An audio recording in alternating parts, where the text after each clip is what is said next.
welcome. How you living, Pimp? Just watching some YouTube videos. We're done. What's good in your neck of the woods? Can you hear me? Yep. I'm just gonna have a friend come over. I'm just chilling. Very cool. What are you guys gonna do? I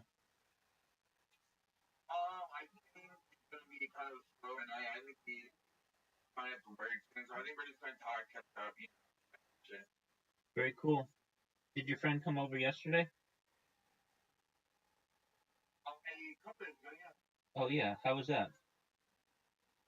That was good. Very cool. Chill, hang out. We used to walk more, but we don't. He works now. I don't work at the moment.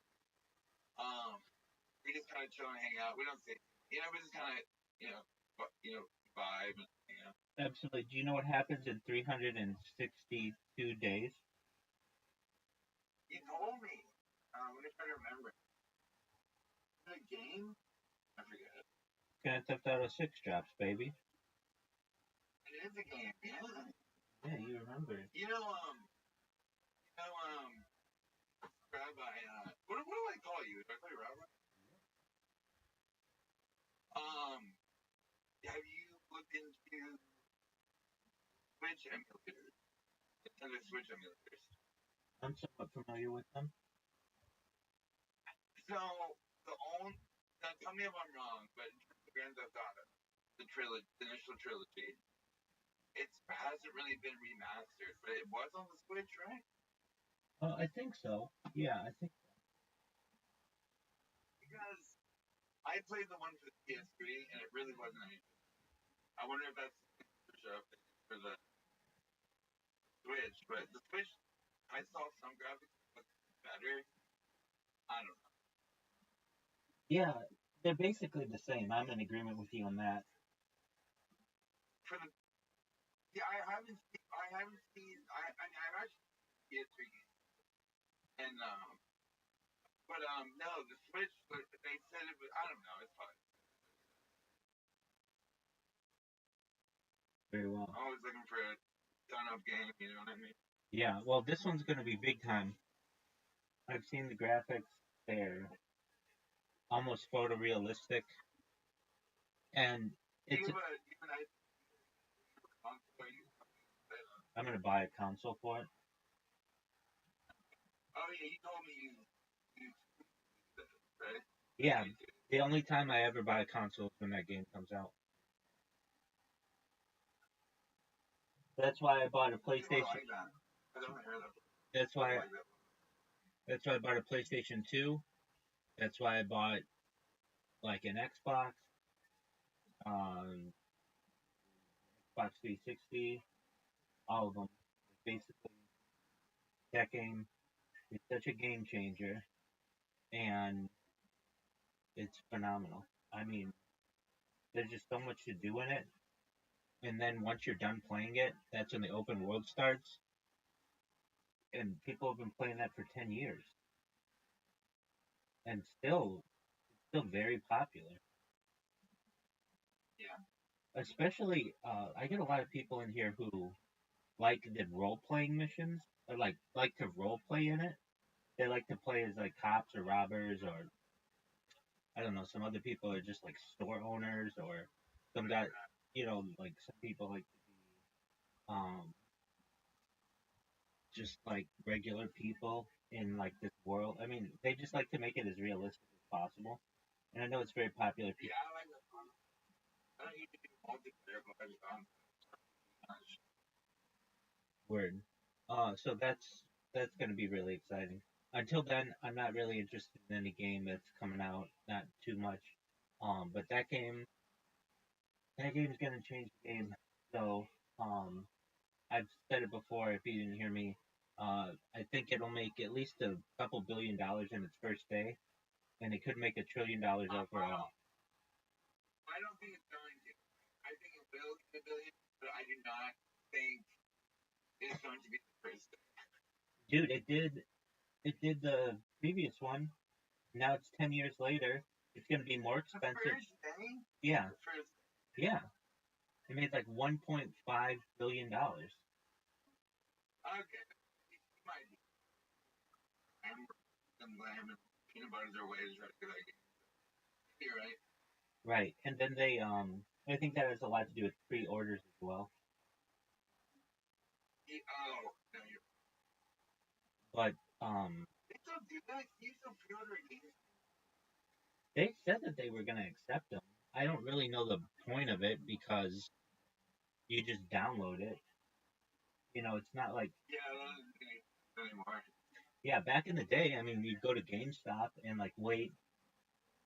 Oh, like I can remember going to GameStop at like 10 o'clock at night. Oh yeah, that's what they would do. Um, GameStop normally, like, let's say the game was going to drop on, the second of the month. If you Yeah. pre-ordered it, they give it to you at like 10 p.m. on the first of the month. So you could go there really late at night. Like, hours before everyone else. 2 hours, 2 hours before, but yeah, and Wow. yeah, and then I mean I remember the people at the GameStop, the smiles on their faces were just like ear to ear, so excited, and then like nobody stuck around. Everybody just ran back to their cars to go and to play it because it's like, Oh no, no one's. exactly. I mean, they've been waiting for years for this, and it's just kind of a funny moment. I know when the first one, well, it's not the first one, Grand Theft Auto 3, the first one on PlayStation 2, it just had, it was beautiful. It had like opera. No one had ever seen opera in a game. And then Grand Theft Auto, Oh, you go to the opera? it was like The Godfather. You don't go to the opera, but they play opera in the game. Like no other game has. Oh, music brand. Yeah, exactly. It was like a Godfather, and then Vice City was like Miami Vice, and that had just the most amazing soundtrack of perhaps any game ever. I mean, I remember hearing Michael Jackson being like, "How did they get the rights to Michael Jackson? This is like perhaps the most difficult, aside from maybe like the Beatles, artists, but even arguably it's more difficult." They had Michael Jackson on there, which is huge. Then San Andreas was like all kinds of old school hip hop, which is really tight. And people don't know this, but this is something that I wish, I hope the new game has, but I'm not sure. They had two-player console. Like, okay, so how did it work? Oh, So how did it work? you thought it was Android. Yeah, where you, I know what you're talking about. It wasn't. It wasn't split screen. It was right, the same, right. and it was low. That shit was not. That was not, yeah, because you That couldn't, wasn't very well done. no, It because was very well done. you couldn't, you had to be in the same screen, or else you couldn't see your characters, and it was very different. You know what I mean? Like, I think you do know what I mean. You had to stay very close together. So Yes, that was the dilemma. yeah, exactly. And I had always wished they had made it split screen, but they didn't. In Grand Theft Auto 5, you did not have that, to my knowledge. Um, No. yeah, so it was like they kind of hinted at a really cool feature, but then they took it away. And I think it's probably because they wanted more people to do the online thing and not just Wait a minute. Wait a minute. You play Grand Theft Auto 5? yeah, dude. I played it starting the first day. Uh, I don't play it now though. okay. I have it on a computer, but Do you it's play multiplayer? Play multiplayer? I have, yeah, not a lot, but I have. I played it on a Yeah, computer. I was not big on multiplayer. I was big on single player. Same here. It's like the multiplayer. I don't know who it is, but they always say they're like Russian. They're so good, and they just basically make it no fun. Like I'm not somebody who dedicates my whole life to that game. Um, so and there are people with like all the add-ons and increases in cars and skills Yeah. and everything, um, and then it so basically became pay to win, and that's cool if that's your thing. But I really like the game itself and the missions and stuff. One thing that's interesting that I get so excited to play the game that I don't like watching the cutscene. I mean, sometimes I do. I'm very for me. I feel a little sadness. I just watch it and I get excited about games. Like that whole thing. I do skip the cutscenes. Yeah, exactly. I'll be like they put so much work into it, and I know it takes so much of the memory, and you're supposed to watch it like a movie. And sometimes I'll be watching, I'll just be like, dude, I want to do this level, go. And then, Yeah, exactly. Watch like seconds or something like that. Yeah. right, exactly. And I just find that it is sometimes they're just too long. Like I get that they want me to immerse myself in this, but it's like I get it. Do you want me to rob the bank? I get it. Like that's cool or whatever. You need me to steal this car? I get it. I don't need to know about this guy's relationship with his ex girlfriend in order to. But I know they want it to be like a movie, and they're very successful in doing that. And then I hate when I sometimes you need to watch a cutscene or something, and I just don't, and then like I don't do as well sometimes. Um, I once I like Grand Theft Auto 5 was revolutionary. It had the biggest map, it had the most amount of stuff to do, but a lot of the map was like empty. I mean, like there was the city, there was San Andreas or whatever, but most of the map, most of the map was empty. It's just like desert, and like there's Mount Chilea or whatever, the big mountain, but um, which is cool, but like most of the map is like just wilderness, and I You know what my real quick interject. You know sure my favorite thing. Some people think this is small aspect of the game, but you know what my favorite thing is to do, or the favorite thing in GTA 5 is? what's that?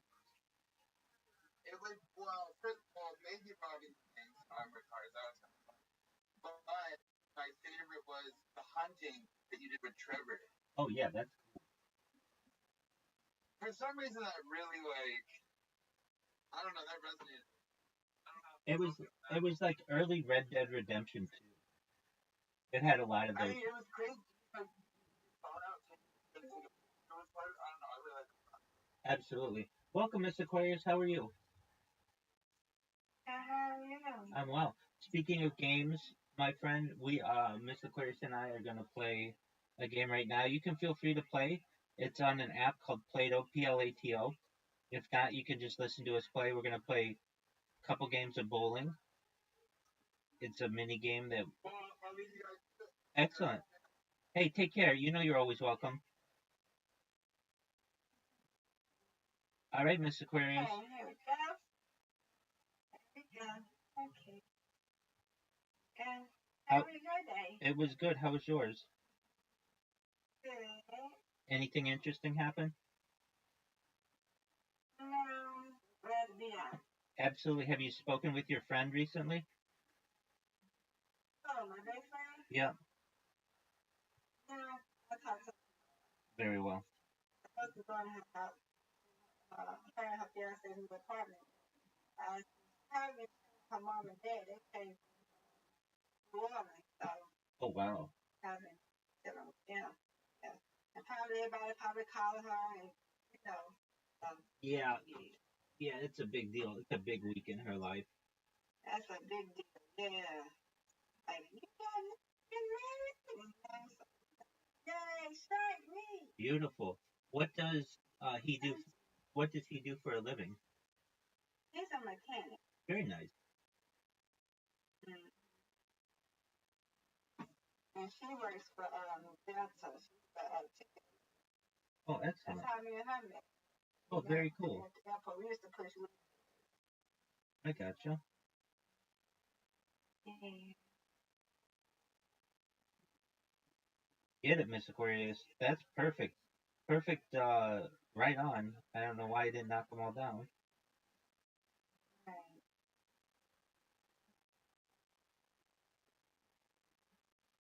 Hey, this one. Okay. Got this. No doubt. Oh, boo. I'm gonna get all these. No doubt. Oh man.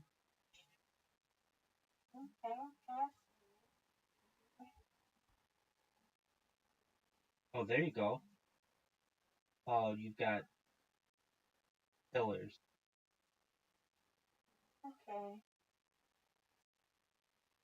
Get it.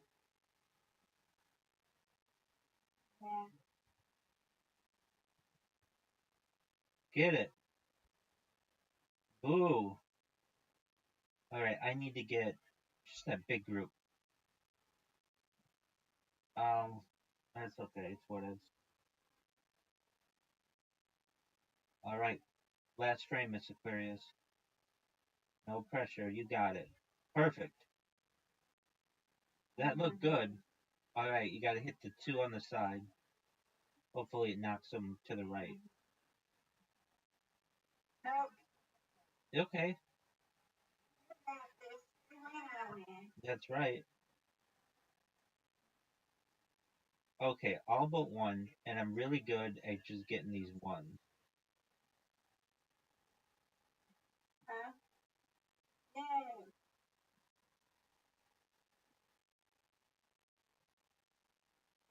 Oh, look at that. I'll take it. Alright.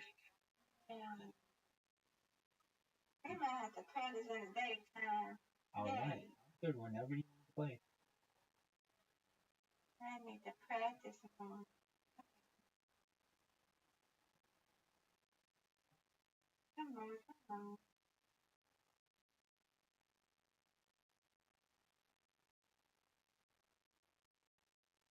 Get it.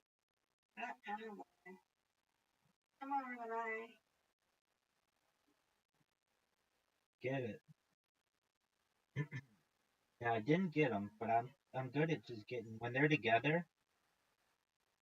I'm pretty good at getting them.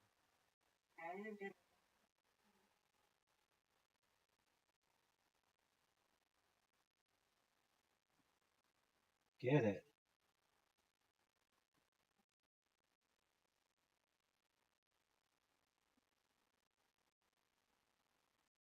Get it. Nice spare. You're welcome. Oh no, this is a 7-10 split. The hardest shot in the game. Only person I've ever seen get it is you.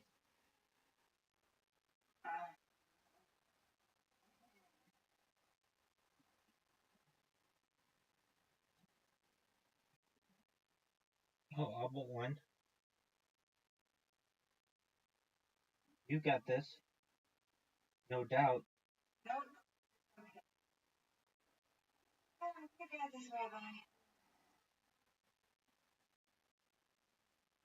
There we go. That's what I'm talking about. Thank you, ma'am.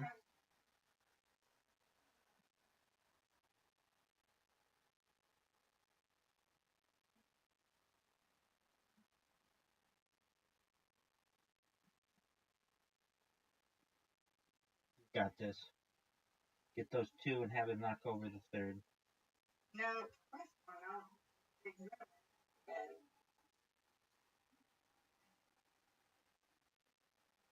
Okay. I'll get it now. I'll get these. No doubt. Boo!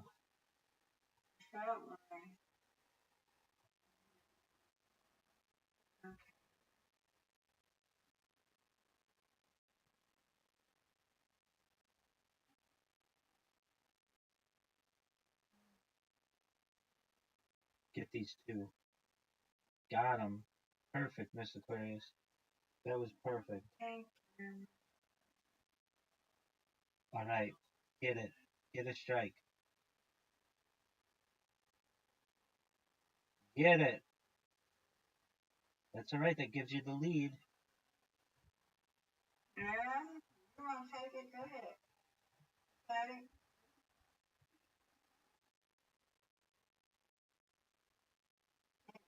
Terrible shot, Miss Aquarius.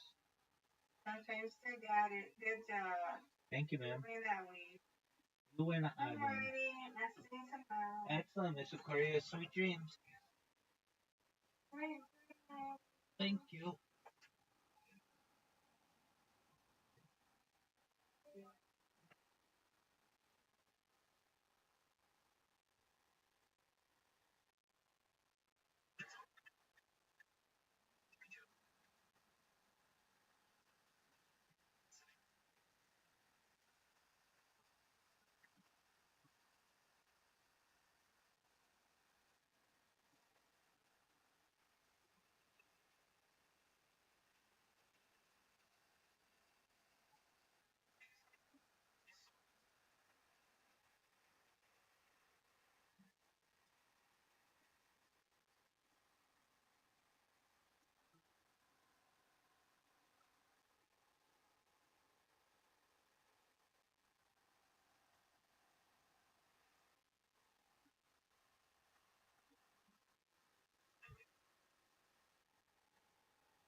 Charles almost like two there's out one time, but I blocked, but it was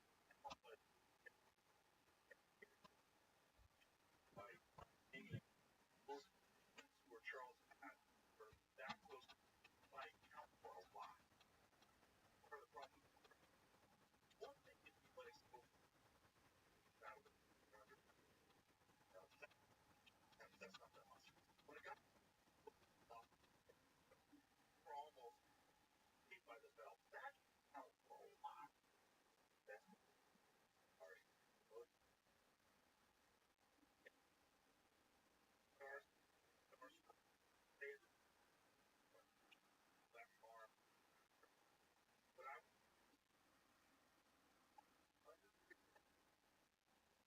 outside I want to wrap my eyes around my arm around one side of your neck. Yeah. Tony Berg's ass part. His Tony parts were long. Yeah. Long. Fuck. Wrap. Face. All the rest of there's Charlotte. Yeah. Yeah. That's what I say. There's somebody in both half. Well, Donna still I still when hit the guy back block like the Dustin Poirier one where it has him. That Dustin lower right hand corner. Yeah, that's it. Tyler, that's not the most I know.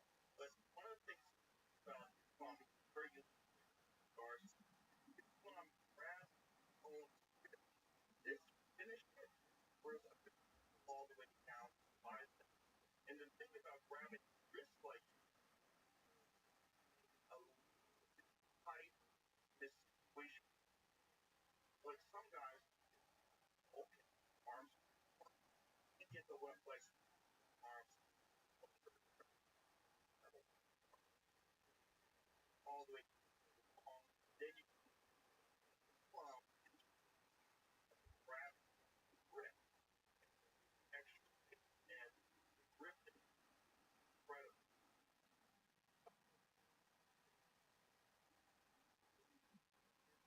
on it.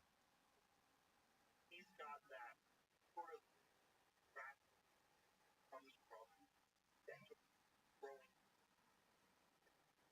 thing about that but here Johnson felt it felt fucking felt how strong that's a big part. Like really a or it's word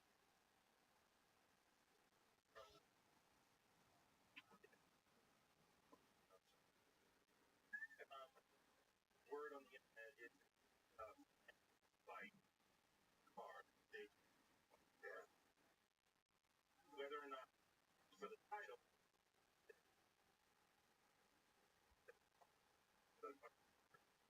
or yeah. How does yeah.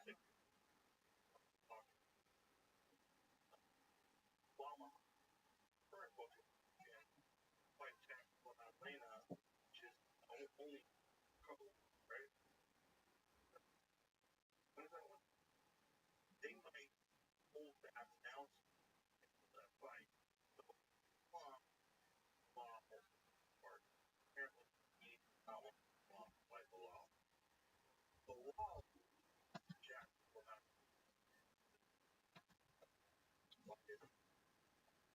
next that they can that real hold off their thing. So if law then the issue one apparent alleged that's one fighting under Islam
So he was 12 hours of training, books, runs, study. That's how he becomes exhausted. And I remember thinking, like, I was so lazy. Like, and I wasn't lazy. That dude, I was lazy. That's like, yeah, like, how, what is hard to say. According to God, born for one bad. Lazy fuck. They'll tell you. I'm lazy. Back. Yeah. Like, and then decided that's not perhaps not like that's genetic. Like, that's not forced. That part of your brain had that you go did that and oh, well, I think bro, so I'm so no, you don't know what I confess. Roy, I had to get him to take like X-ray of his knees, fucking bones, fucking smashing it. They put a top of part of fucking ball off and shifted it down, put it in place, it's all out of the line. It's running around this bone, like hold something, and his doctor, I've never seen it. What was fucking insane? Like, how are you walking? Forget about running. Time. Yeah. That's right? And if that guy tells you that lazy side that and then put himself through rules and freaking communities and then laughing.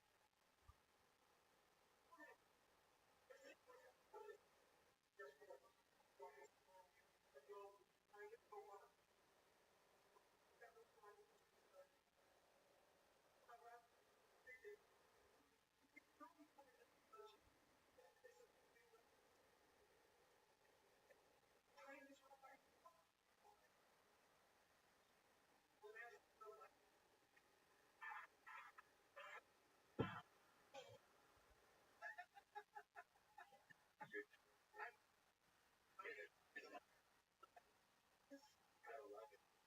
I love it. Yeah, I did speak over about as right now there's that's what about that generation mission. There's a lot of things. You got true. You got one kid that well, someone great example of grew up in an environment where his father regularly running on a race, regularly running 13 miles work, that stuff and setting and then how far it's life. Got here by yeah, and by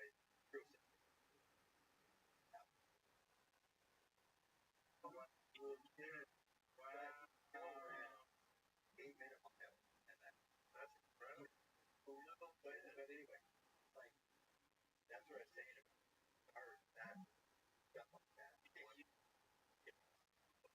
And dog, you know, yeah. Tell you different. Or Rocky Marciano will tell you different. Yeah. I don't think there's a hard fast yeah. That's yeah. No hard fast rules. Like, yeah, it's definitely as far as development, what I've always said about striking. There's something about trying to strike while your body is on.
want to work out, but I know you're out there running.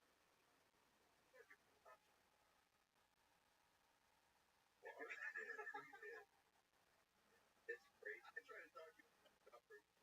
I was like, if you're weak money, probably you're working out so much while you're not. Most people that kind of will. When someone does, like super inspiration, he stuff. When I see a guy like Dawkins, or I watch a Hagrid video train, cool. It just right around like, I want to go to the heck, I will work out right now. Like I, but I've always, as a positive, I've always read biography, watched videos, and watched the talk. It's just to me, always like it's like throw it on the fire, or woo, now, oh God, it's like you ain't got nobody. It's all in fucked up. Yeah, the other people are just hey, they do and so he like oh that are just like fast but he's like day hours talking about hours like hours how many 100 hours like oh record is 1 mile race so like normally when you do 100 miles you think that's what 100 miles is a lot so he's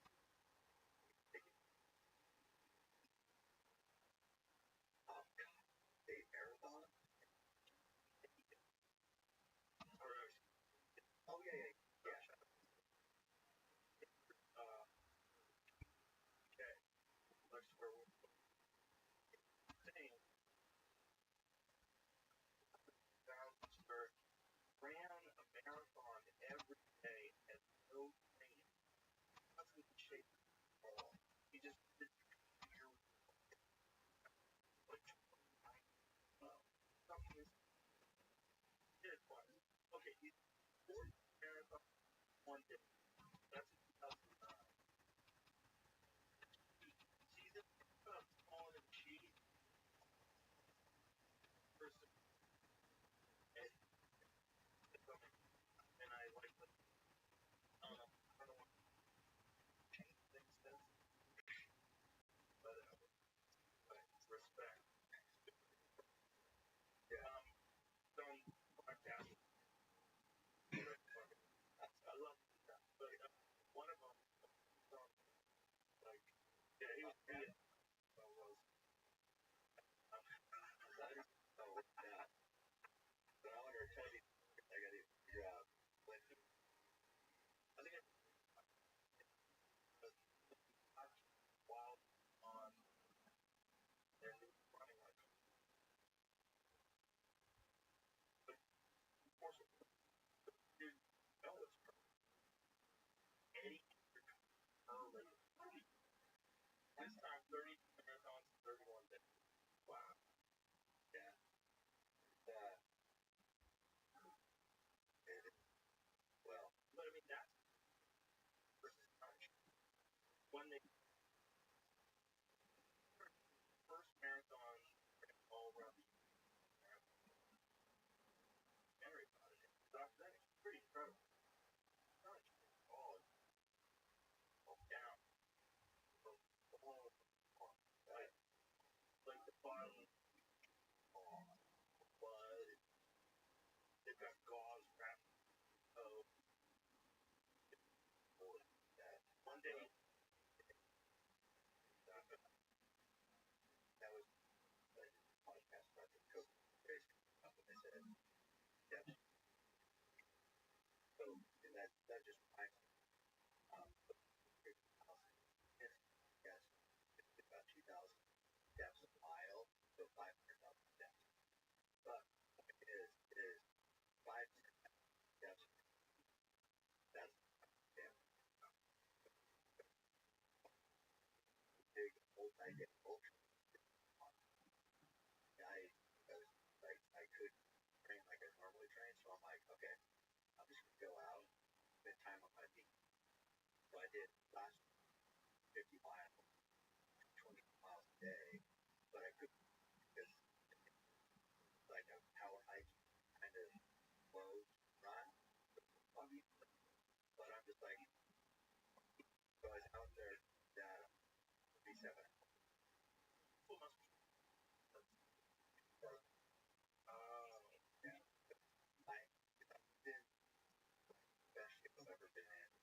French fries.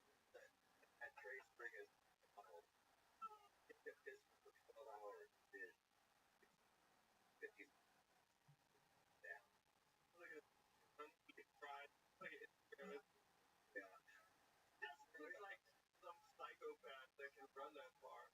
No. So, yeah, we did this 3-day out of mile. Fried stuff. I know. Absolutely. Taylor. But, yeah, like, days, I, say, the last day, and I fucking never, never got, and I'm like, fuck, at the 9 days,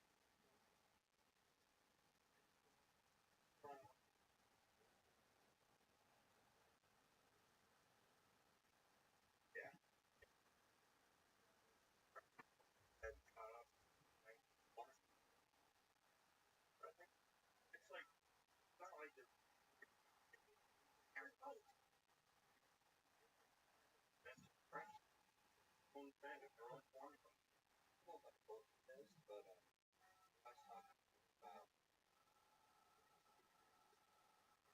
as well, well, there's, but, well, there's, and I go, hey, like, no, I will explain,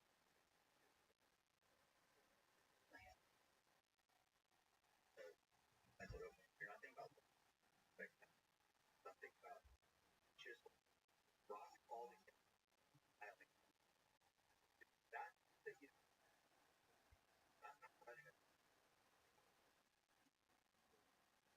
brain, think about big, like,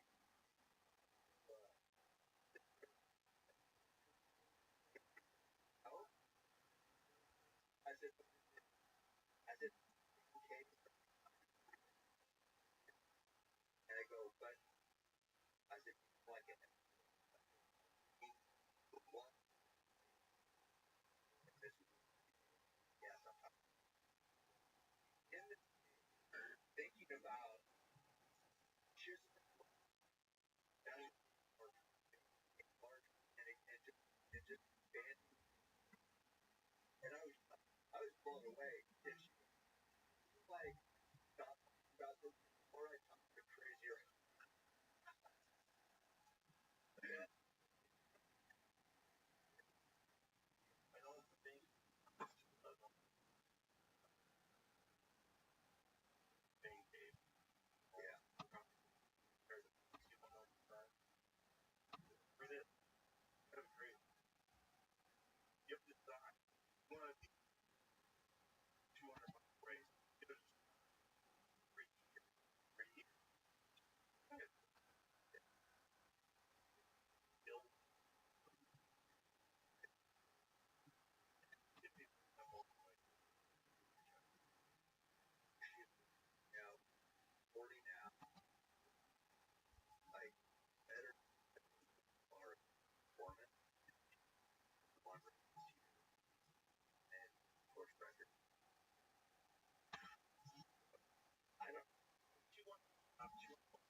Shopping bag.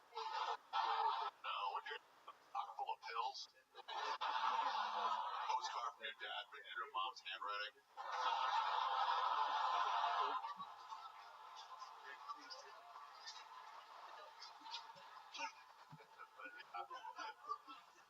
Not a present. Supposed to get one present a day for 8 days. And then if you have like 9 or 10 presents, you just double up the damn shit.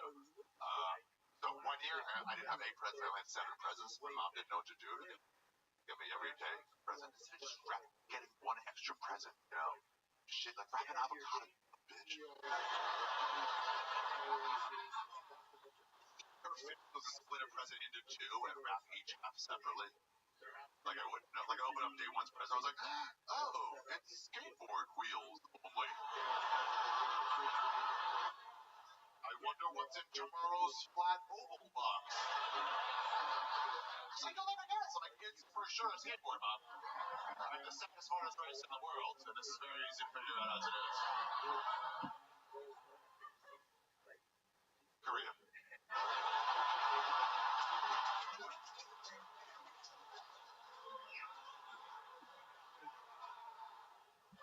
Here's the story of Hanukkah. I'll tell it to you. So you can talk about this in December with your bosses probably at work.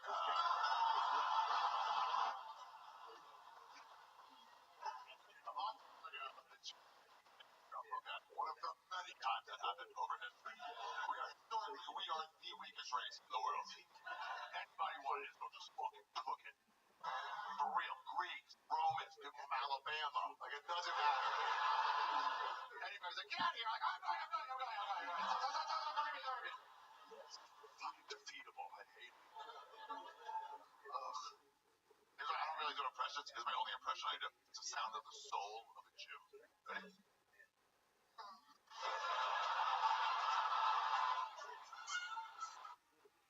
I don't really do impressions. Here's my only impression I do. Sound of the soul of a Jew. Ready?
The greatest Truma's out.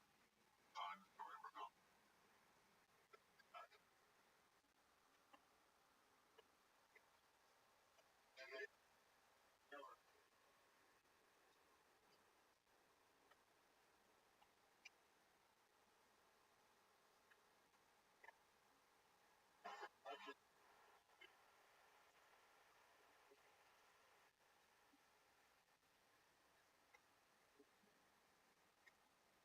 going.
while you're unclean, can't touch your husband. Your husband can't touch you. Oh yeah. You can't even sleep next to each other. You gotta go sleep in the corner, like the bleeding whore that you are. What's every month with you?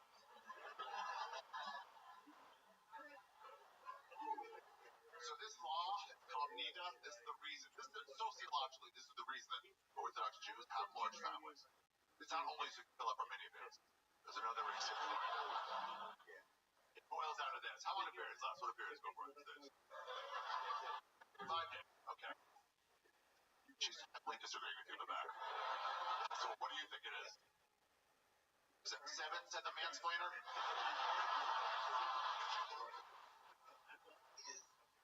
Alright, let's split it up. It's 5 to 7.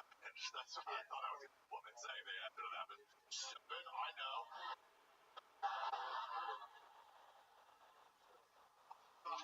Days, I believe she said. Plus 7 no blood. That's 12 to 14 days, okay? Plus another day or two to go to the ritual bath. They're not like 24-hour fitness. You know, they only have 30 spots. So now we're talking about right around 13 to 15 days after you start your period is the first time you're allowed to touch your husband. It's also when you are the most fertile in your cycle. Your ovaries are right at the bottom of your pussy. You ever touch your husband? He has touched you most horny and right that gun. Like, go!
Shit starts to get weird.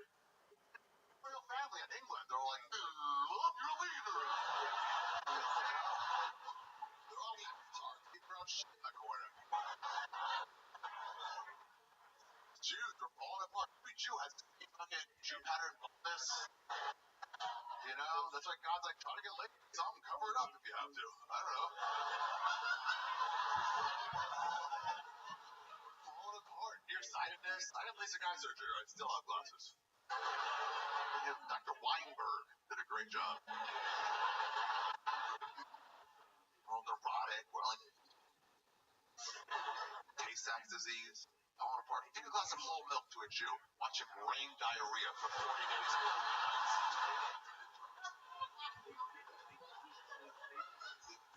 Absolutely falling apart. Because we're inbred. It's kind of like, do you guys know what pugs are? The dog breed pug, the most inbred of all dog breeds. Have you ever seen a pug get excited and then struggle to breathe?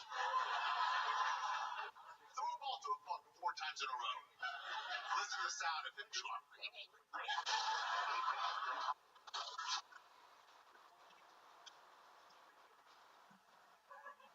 Choose the human. Anyway, the point is, but look. So every Jewish woman I've ever had sex with, there's been like 10, 12 in my life, and every one of them, for a moment or the whole time I'm looking at her, but at least for one moment, I'll look at her, and she looks exactly like my Aunt Ruth. And my boner's like, no fucking way. So to combat that, I always thought they just were like, well, why don't you just take a sheet, cover her up.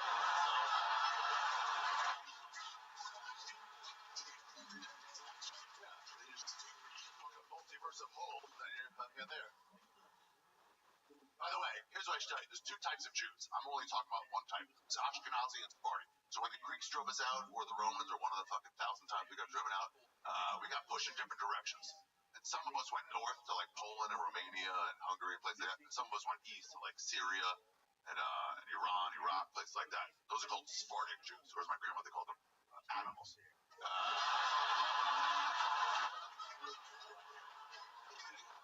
She's like, they don't cut their challah, they tear it. They don't have them in our house. And those people are tougher. They're tougher Jews because they got some Arab in them, and they're just like tougher. They never had the Holocaust too, so there's no victim mentality there. The Holocaust never got to Syria, so they're all like, what? Why are you a victim? Just fight back. Like, you just wouldn't understand. But I'm talking about Ashkenazi Jews, Woody Allen Jews. That's the type I'm talking about. So let me tell you what we did in seminary, Shiva, Jerusalem. All we did was study the Torah and mostly the Talmud, the Gemara. I'll use those words interchangeably. It means the same thing. And we prayed 3 times a day. We prayed. It's a lot. Muslims go 5 times a day. You got us on that. Christians pray like twice a year. And the Talmud is really just a series of what-ifs to help codify the law. So the Torah will say something like thou shalt not kill. Right, you get put to death if you kill. But the Talmud is like, what about self-defense? You're like, good question, Talmud. Good question. So here's 2 of my favorite what ifs in the Talmud, and these would still be done today. My favorite 2. Okay, what if you're having sex with your wife, and in the middle of it, she starts a period? You know, that can happen. I know women, whenever I've had sex with a woman, and she's like, oh shit, starting a period. They always get embarrassed. Which is weird, like, it's not that early. But I'm always like, oh, did you?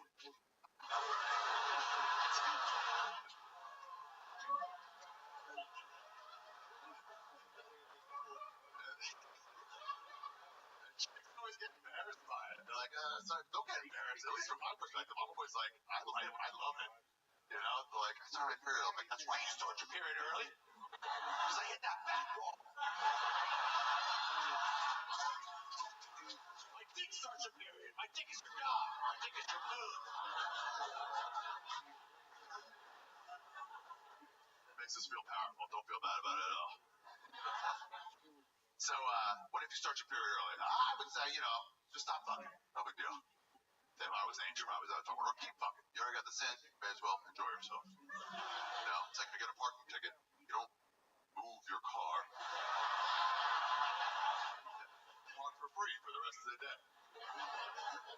That's not what the rabbis of the Gemara say.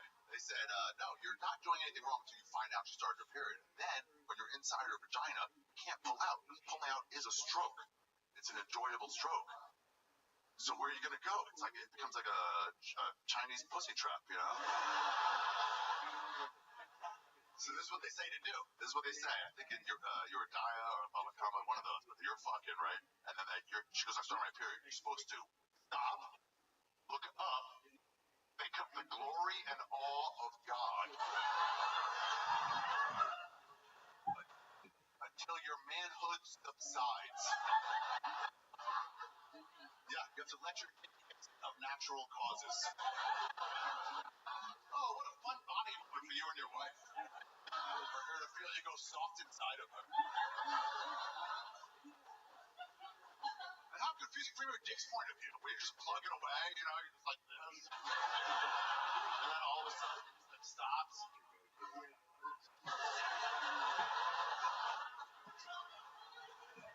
Hello? Hello? Little movement, please. A little movement here. Also, definitely stop thinking about God. That's weird. What am I thinking of? All right. Well, probably gonna get out of here then.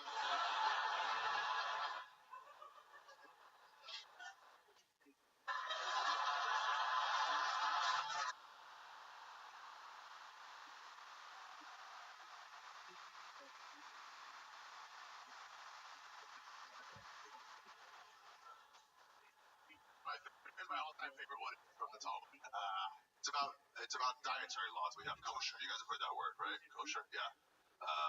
Certain things we can and can't eat, and that's what we call kosher. Muslims have halal. Christians just go buck wild. So you can't mix meat and milk. Not all the mixed meat and milk. The reason for that is God is a cunt. Can't even go into it. But so I never had a cheeseburger until I was 23 years old. Never had a cheeseburger. Yeah, it's weird. Weird upbringing. You know? The closest I got was I had a hamburger, and then 6 hours later I ate a slice of cheese. And I was like,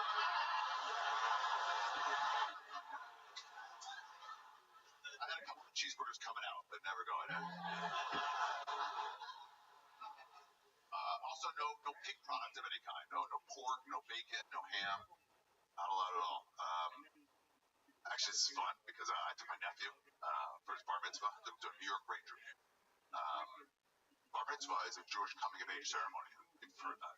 It's like a many tough eras, I guess. Girls.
'Bar mitzvah when a Jewish boy becomes a man, and that's when he can read the Torah for the first time, and live on his own, a big family, out of their home.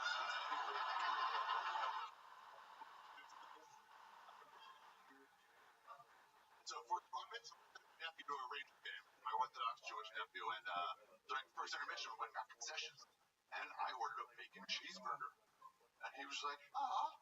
I don't know what to tell you, dude, but you're 19. You can fucking come out of this dumb cold. But until then, I told your mom you'd be good. So enjoy your french fries, loser. Well, you gotta understand, he's never seen bacon before. 13 years old, he's never been to a non-kosher restaurant. Why would he? He's only friends with Jews. He only hangs around with Jews. He's never seen bacon. He's never smelled bacon. Never touched bacon. He just had questions. Look, I was already the cool uncle, you know? I fuck hookers, I do drugs. But dude, bacon? He's like, Uncle Art, what's bacon taste like? And I'm like, oh, it's the greatest thing in the world. How do you even explain bacon to someone who's ever... It's like, you have no jumping off ground to understand this. It's like explaining freedom to a slave, you know? Or hardship to a millennial. He was like, my mom said it tastes like roast beef. She's a liar, dude. Your mom's a liar. My little sister. I knew it a long time ago. I thought she stopped lying, but now I know she's still doing it. He's like, why do you think she's lying? Like, because she's never had bacon. And I've had both bacon and roast beef, so I'm the expert here. And he goes, what, so you don't like roast beef? Like, you're missing the point completely. Roast beef is fine, dude, but next to bacon, roast beef is like making out with Madonna now. So we have these kosher laws, and so my favorite one from the Talmud. What if you're making some soup? Okay? Imagine a big vat of soup in a town square in Jesus Times Jerusalem. You know? Picture it, some guys making this fucking cauldron of soup. What are these goys? What are these shifty fucking goys? It's just kind of like milling about, you know, just hanging by nearby. What's a goy doing here? Nobody wants it here. Shifty, you know, just bringing out property values.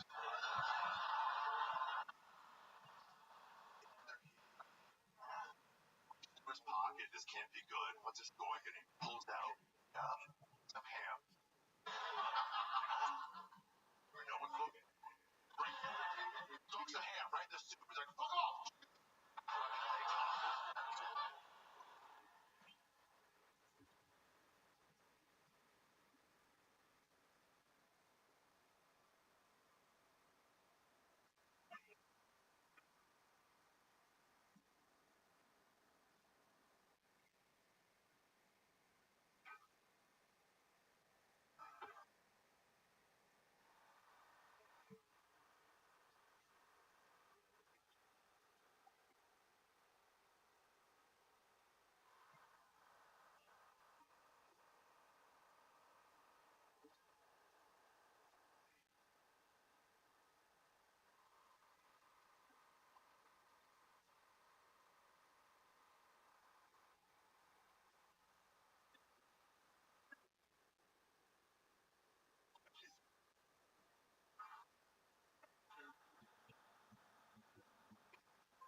George Wyndham were first pushed back.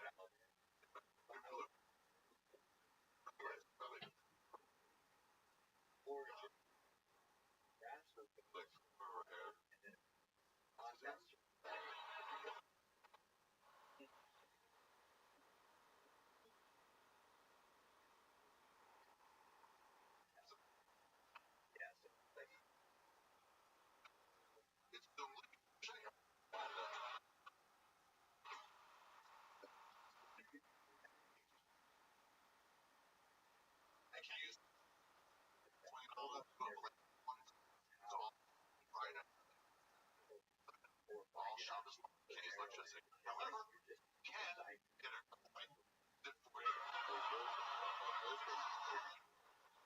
You can't act outright cheating, but you can't just drop in at it. Maybe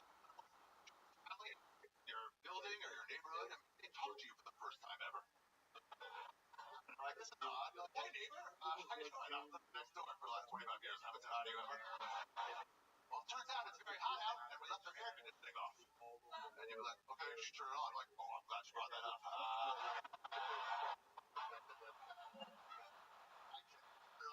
God forbid. However, Goy wouldn't do it for me. It'd be a nice, cool breeziness. That happens on the Shabbos. What you should do is, you should go over there and turn it on for them. Be nice about it. Then you'll be known as a Shabbos Goy. That is the highest level of Goy.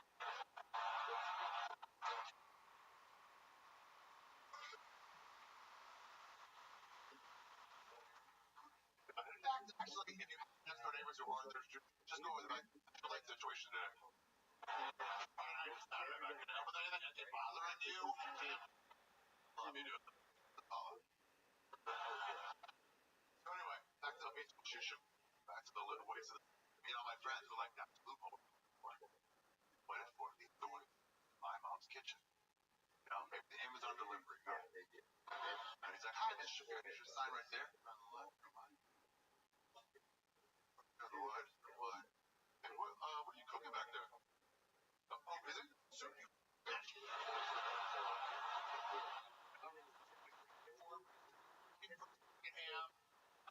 Honestly, we thought you guys know any boys. We didn't want to know any boys. We just thought you guys were like, doesn't take juice for me. Ready. The head, off, and then all my friends. None of us were like, I'm going to go fight that guy. Why? You'll lose. There's no reason. No, we all the same day. Go off to that measuring cup. It's less than tonight. What you guys dreamed of when you were 19? Same shit? Or like... By the way, okay, so you guys, I know I'm painting this picture of Orthodox Jews very insular and like different, but like we're not that different than you. Just like one step down. You know, we did normal shit. We listened to California music. We watched movies, radio, no nudity, violence, mind blowing, boys dying. Cool. I played basketball. I was in a basketball team. My league was three Jewish schools, a deaf school, and Wilbur. But you have to play with the yarmulke. The girls have skirts with but I played with a yarmulke. What I would do is I cut my hair. I would just like move around. I'm 6'3". I was a tall Jew in like 9 years. So there's no Jews aren't opposed, right? I would the yarmulke would like and it would like the betters train all of the props down.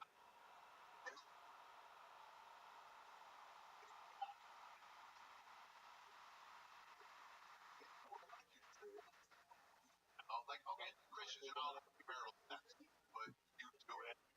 It's not allowed. And Jews were not allowed to touch women before marriage. But we still get like men, we meet girls in the woods behind school, and we like hold hands. But as we were doing it, we're like,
Do you?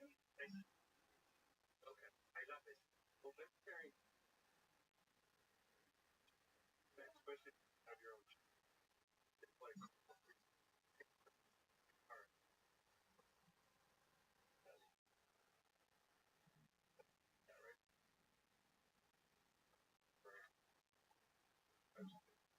So what do we wear? Very, very, what is your favorite? Okay, then I like that. Is there, you know, I got some of my photos, moments, but I have questions. But everybody's was it was that or I had someone right the stories of what they had one of the presidents the pandemic I was telling and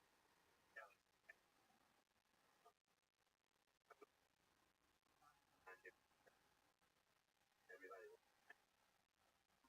saying that and then was so they started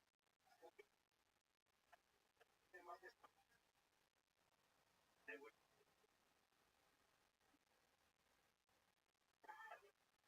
one day and to and break the from it that I think one time fifty oh oh oil and X I gonna put it way for all my best on the form that's all other pay with one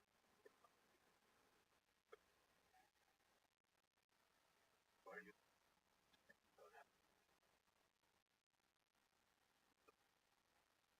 tank on it so it's connect and have there with the home right like focus discrimination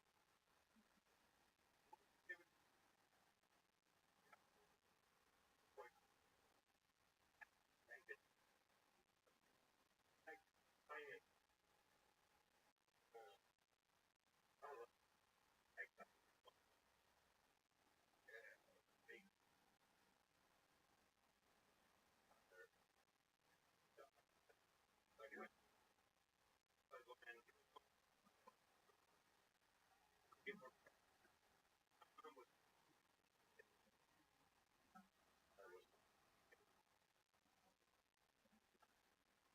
yeah I said anybody I found out so then for the office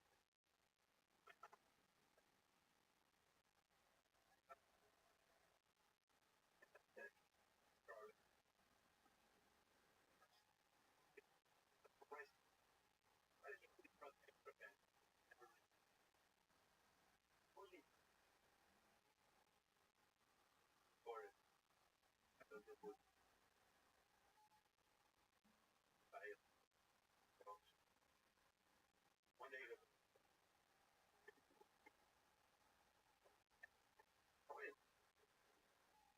but the fire somebody like when the fire big fire somebody wants somebody actually taking the fire control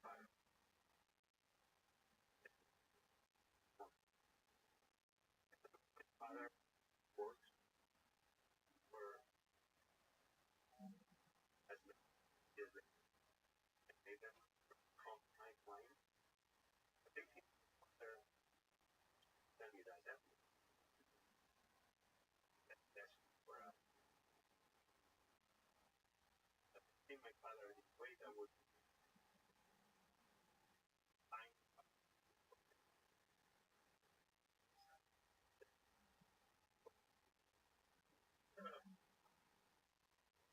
biggest side for part of real works really great real I love that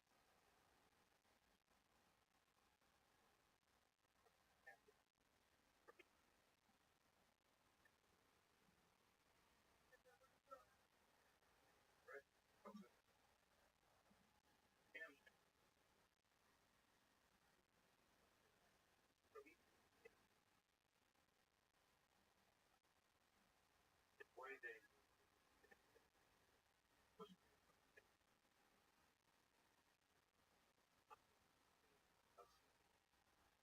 amazing so high.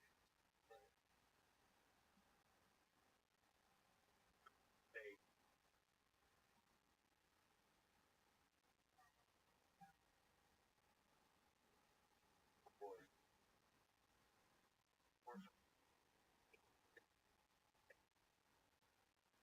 more time very it's a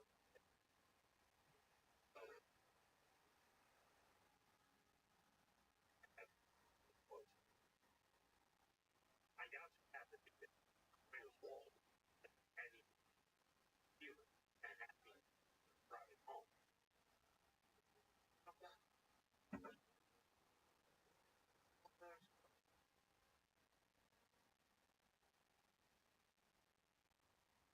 But fire, night, orange tree,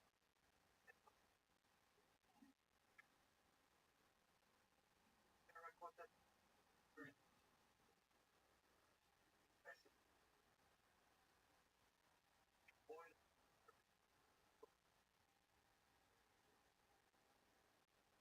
like big pot, smart, that's so after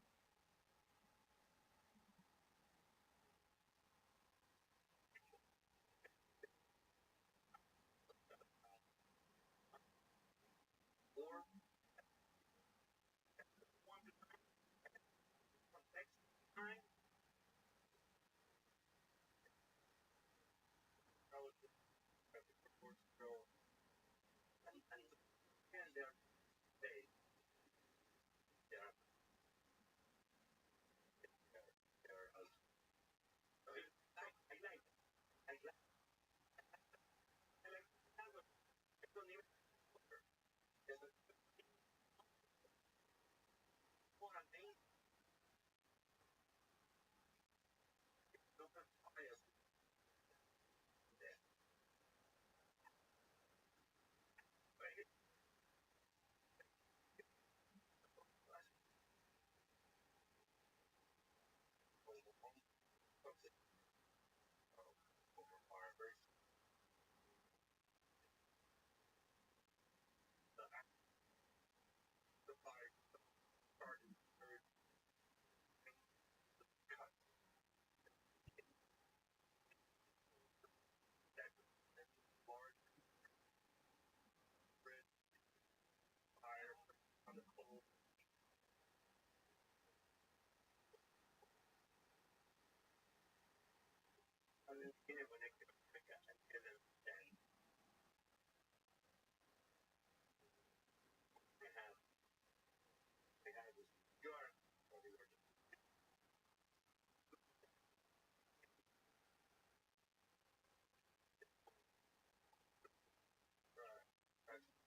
remember when my father brought it, he was home. Boy, my mom was so upset.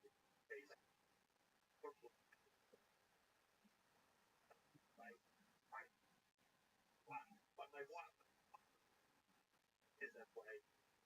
For me, brother, dad, holy, actually, brother, probably, like, that was one of the things remember first,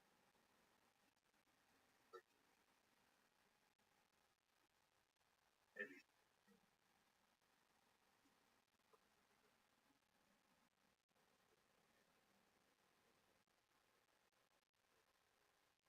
I very favorite. That night I'm watching that before we were close. Stars, stars, American stars, stars, stars, like, holy cow, American, look at this food.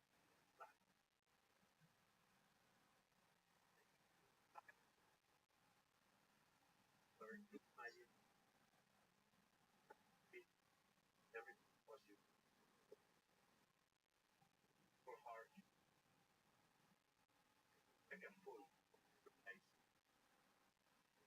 whatever, that the American stars actually worked it.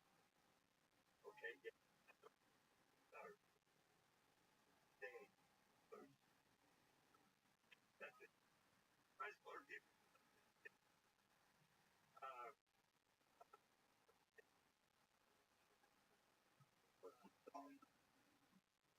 around 10 years, 80, uh, thinking about America, different things, Washington, maybe I open, to bring it,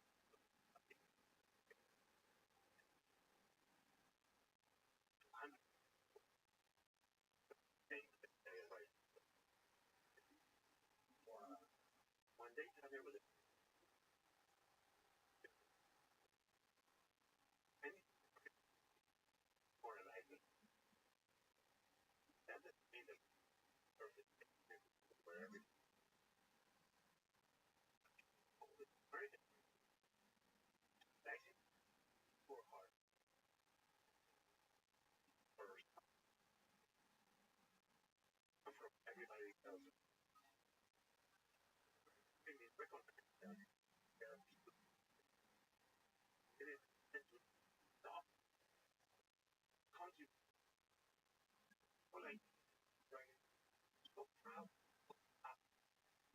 I'm so thankful overall. So, I think, with the car,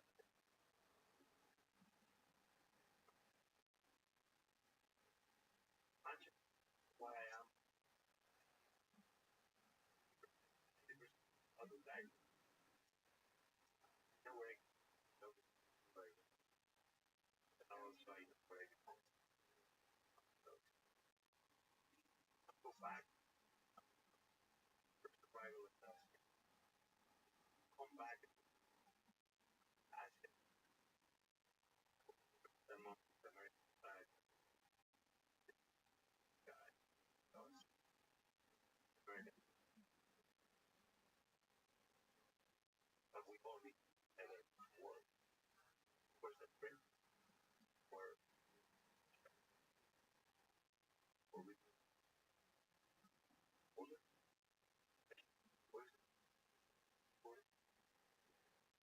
the products, the products are opportunities for us, for, that's what our, what is, all the, but, here, the cost,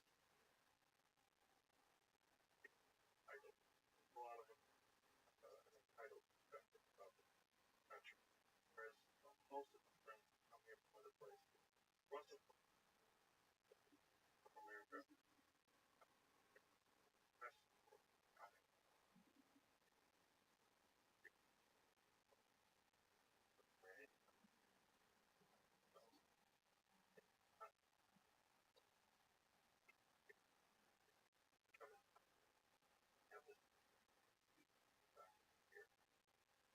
Never more than close. I travel. I love you. I love it. I love it. Wonderful farming. Most things are very awesome. Let's guys. I think I talk about too much. I edge my but I did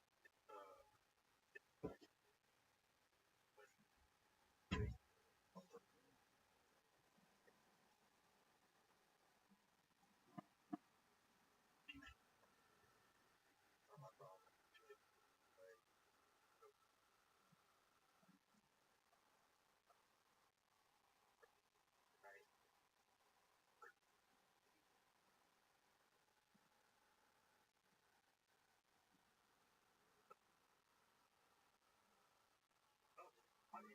Any last I think I would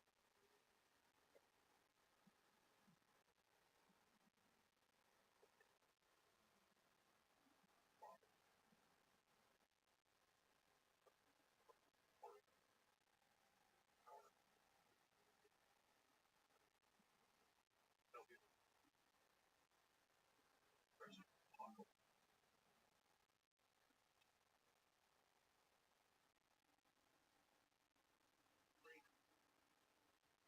I would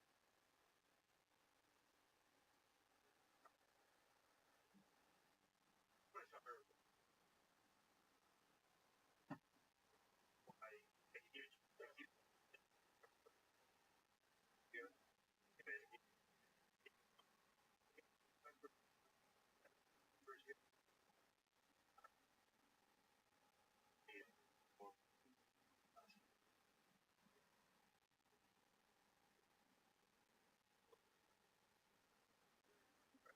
very hard. So price and I hard but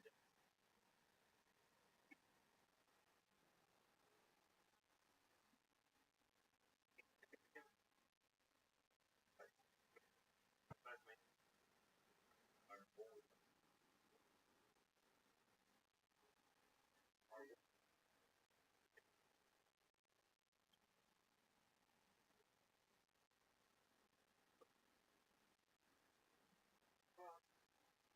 I don't cook provide here a lot of great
And so I invited him over to the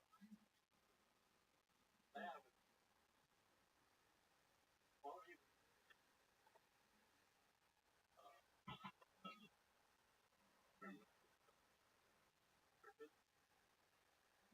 so other, oh, eventually borderline, and one did tell you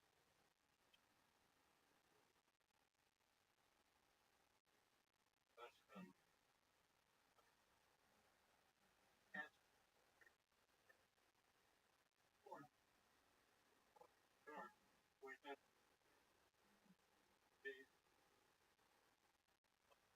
the muscle lab. I read an alarm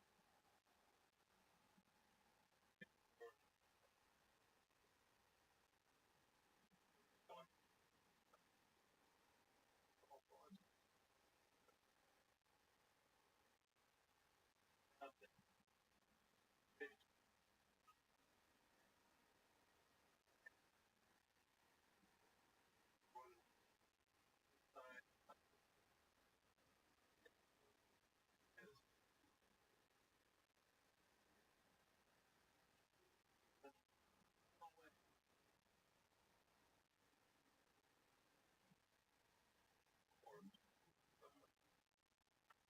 One of them was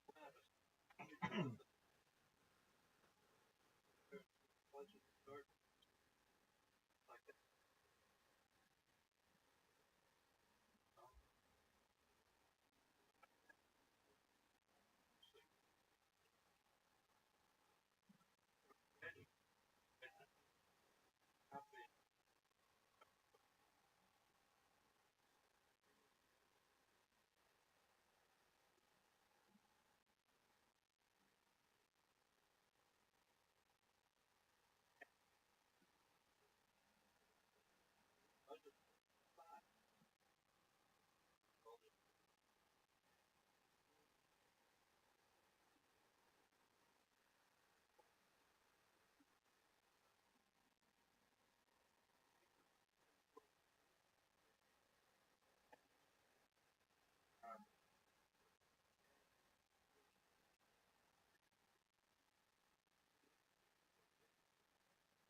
What all general service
Russia trying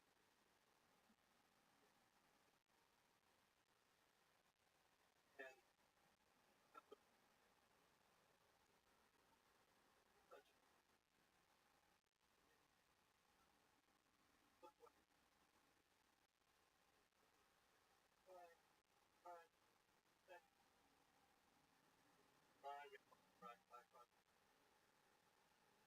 place.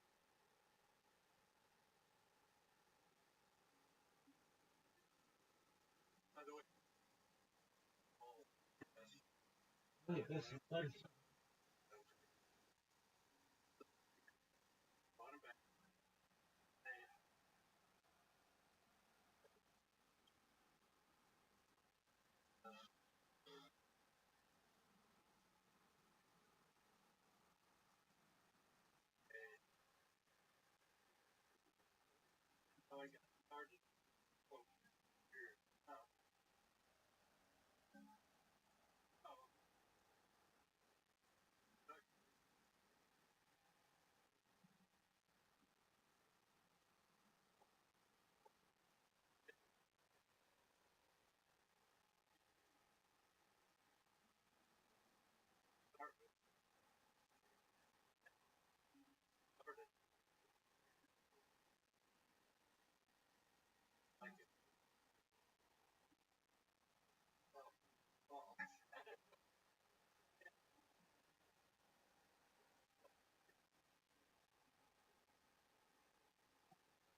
really doing well. And hopefully the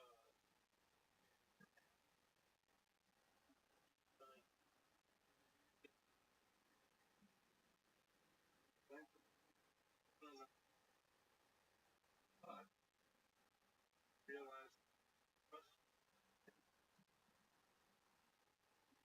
that's what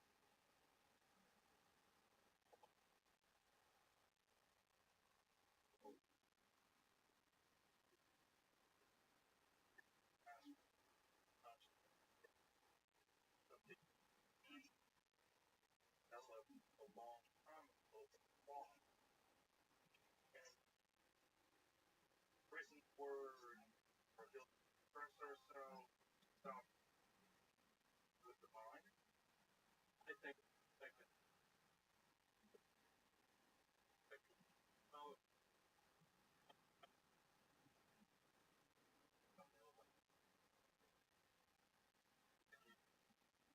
could mind um yes and I'll just find one say we had a court I like those uh so we full medical brain bag itself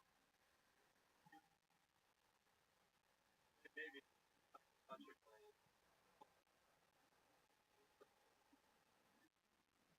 isn't wonderful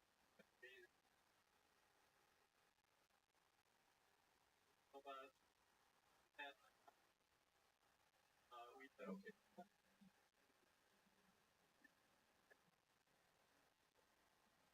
thought about I remember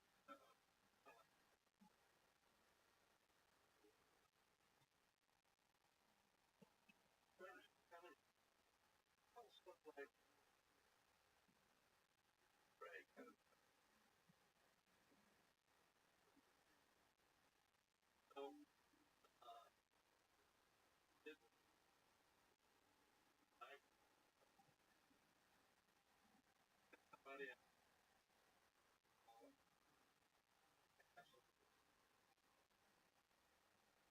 the whole thing very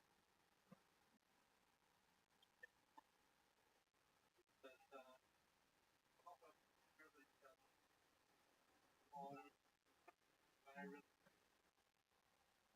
failed and so we got the idea that was the biggest thing was that apparently as letting the filter stars of putting like a lot of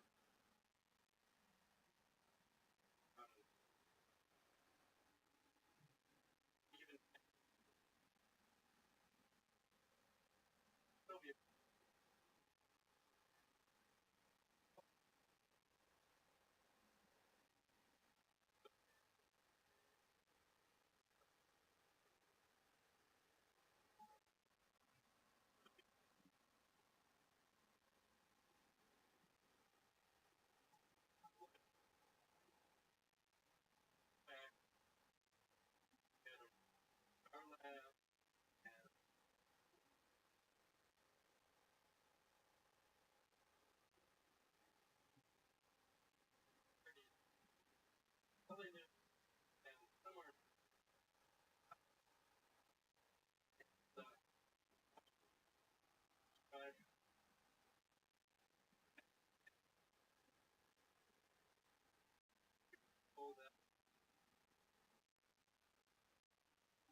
Welcome.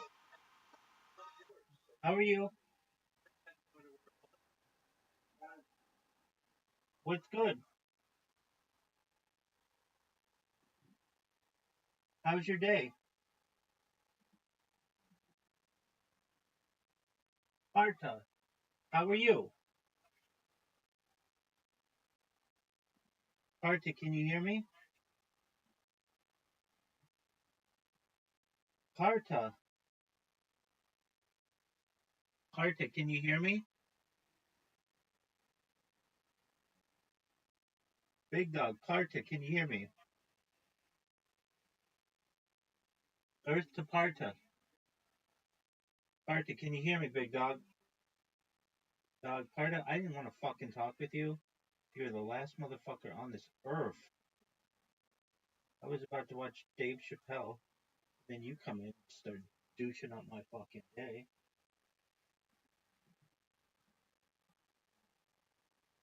Worst shit ever. What would you say? I would agree with that person who was telling me earlier, like, yeah, seems like survivorship bias or whatever. Like, yeah, dog, I don't even think I survived. The worst. This is the worst stream ever. About it is bad. It's just the worst stream in the history of mankind. The worst stream in the history of humankind. Everybody hates your stream. I hate your stream. And everybody thinks that you have the biggest fucking Discord in the world. Oh, look at this athleticism. Hasn't anybody tweeted about me recently? Why, you fucks? Tweet about me, bitches.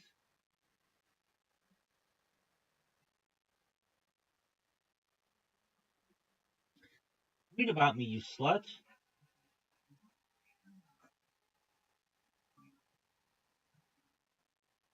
I bet one person has tweeted about me. No, no one. The worst. The worst.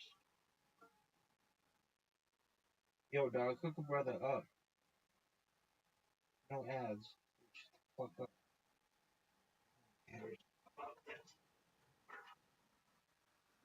A bootleg Netflix. Fuck you. If only if one advances confidently in the direction of his dreams and endeavors to live the life which he has imagined, he will be met with success or something.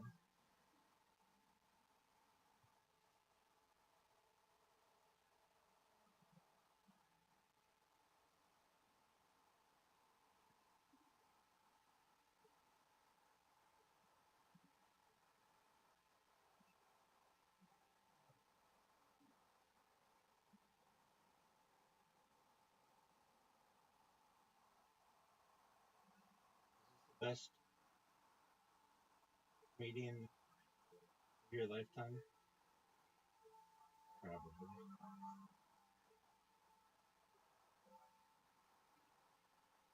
Is it? What about Joe Rogan? Joe Rogan sucks.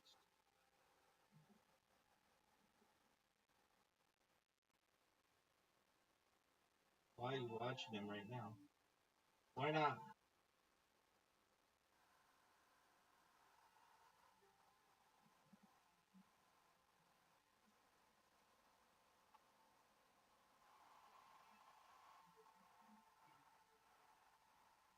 I like how I could just smoke wherever.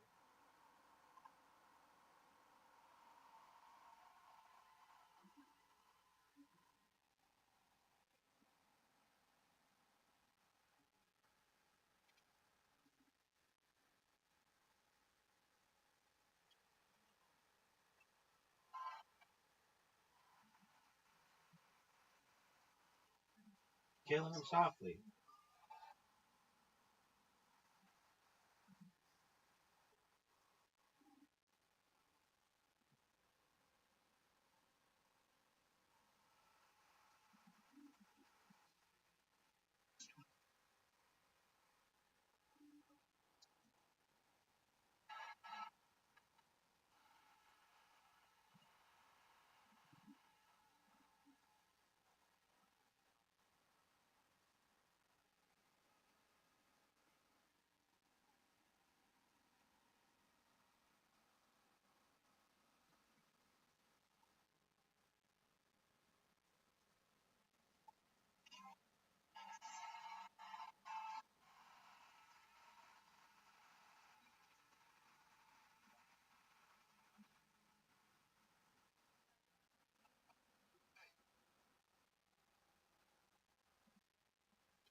West Side Camp, East Side Gang.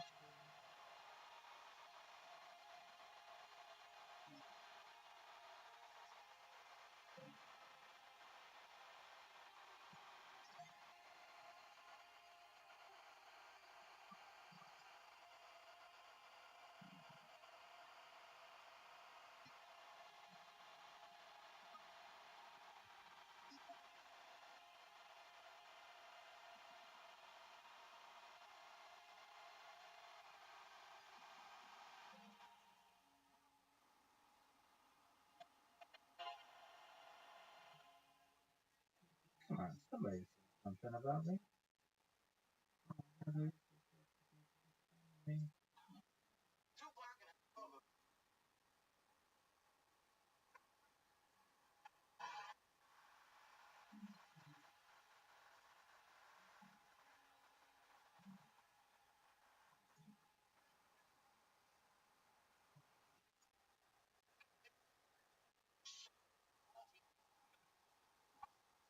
Look at this move. Look.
Look at this, bad decision.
done that. Joking.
Welcome.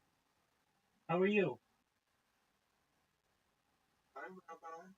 What's good? How are you? Why this PC 24/7? Why not? Hey, can you take off when your voice? You can mute the other one. Oh, very true, very true. How do I do? Click on it and press mute. Oh, thanks for having your life. I stream my life 24 hours a day, 7 days a week, 365 days a year for world peace. I've been doing so for 3.5 years. Oh, how much money has that made you? $750 trillion. 750,000 or trillion? Trillion. Oh wow, you must be the richest. Absolutely 1000%. Wow, man. Are you satisfied with your life? Are you happy with what you've chosen? Yeah, I love it, man. I basically create the world's largest timeline of data. What does that mean? Well, I mean, in the past, people would be diarists or journalists. People would write diaries or journals, but I just do the same in video form. True. You can modern day market brand. Somewhat. Have you seen the Truman Show, the movie, or the television show Big Brother? No, I have not. All right. Well, Not actually. I essentially give people a portal into my life. They can connect with me whenever they want. They can watch my every movement. I find it to be quite rewarding. I get to meet cool people like you. It's an incredibly fun hobby. Oh, nice, man. Uh,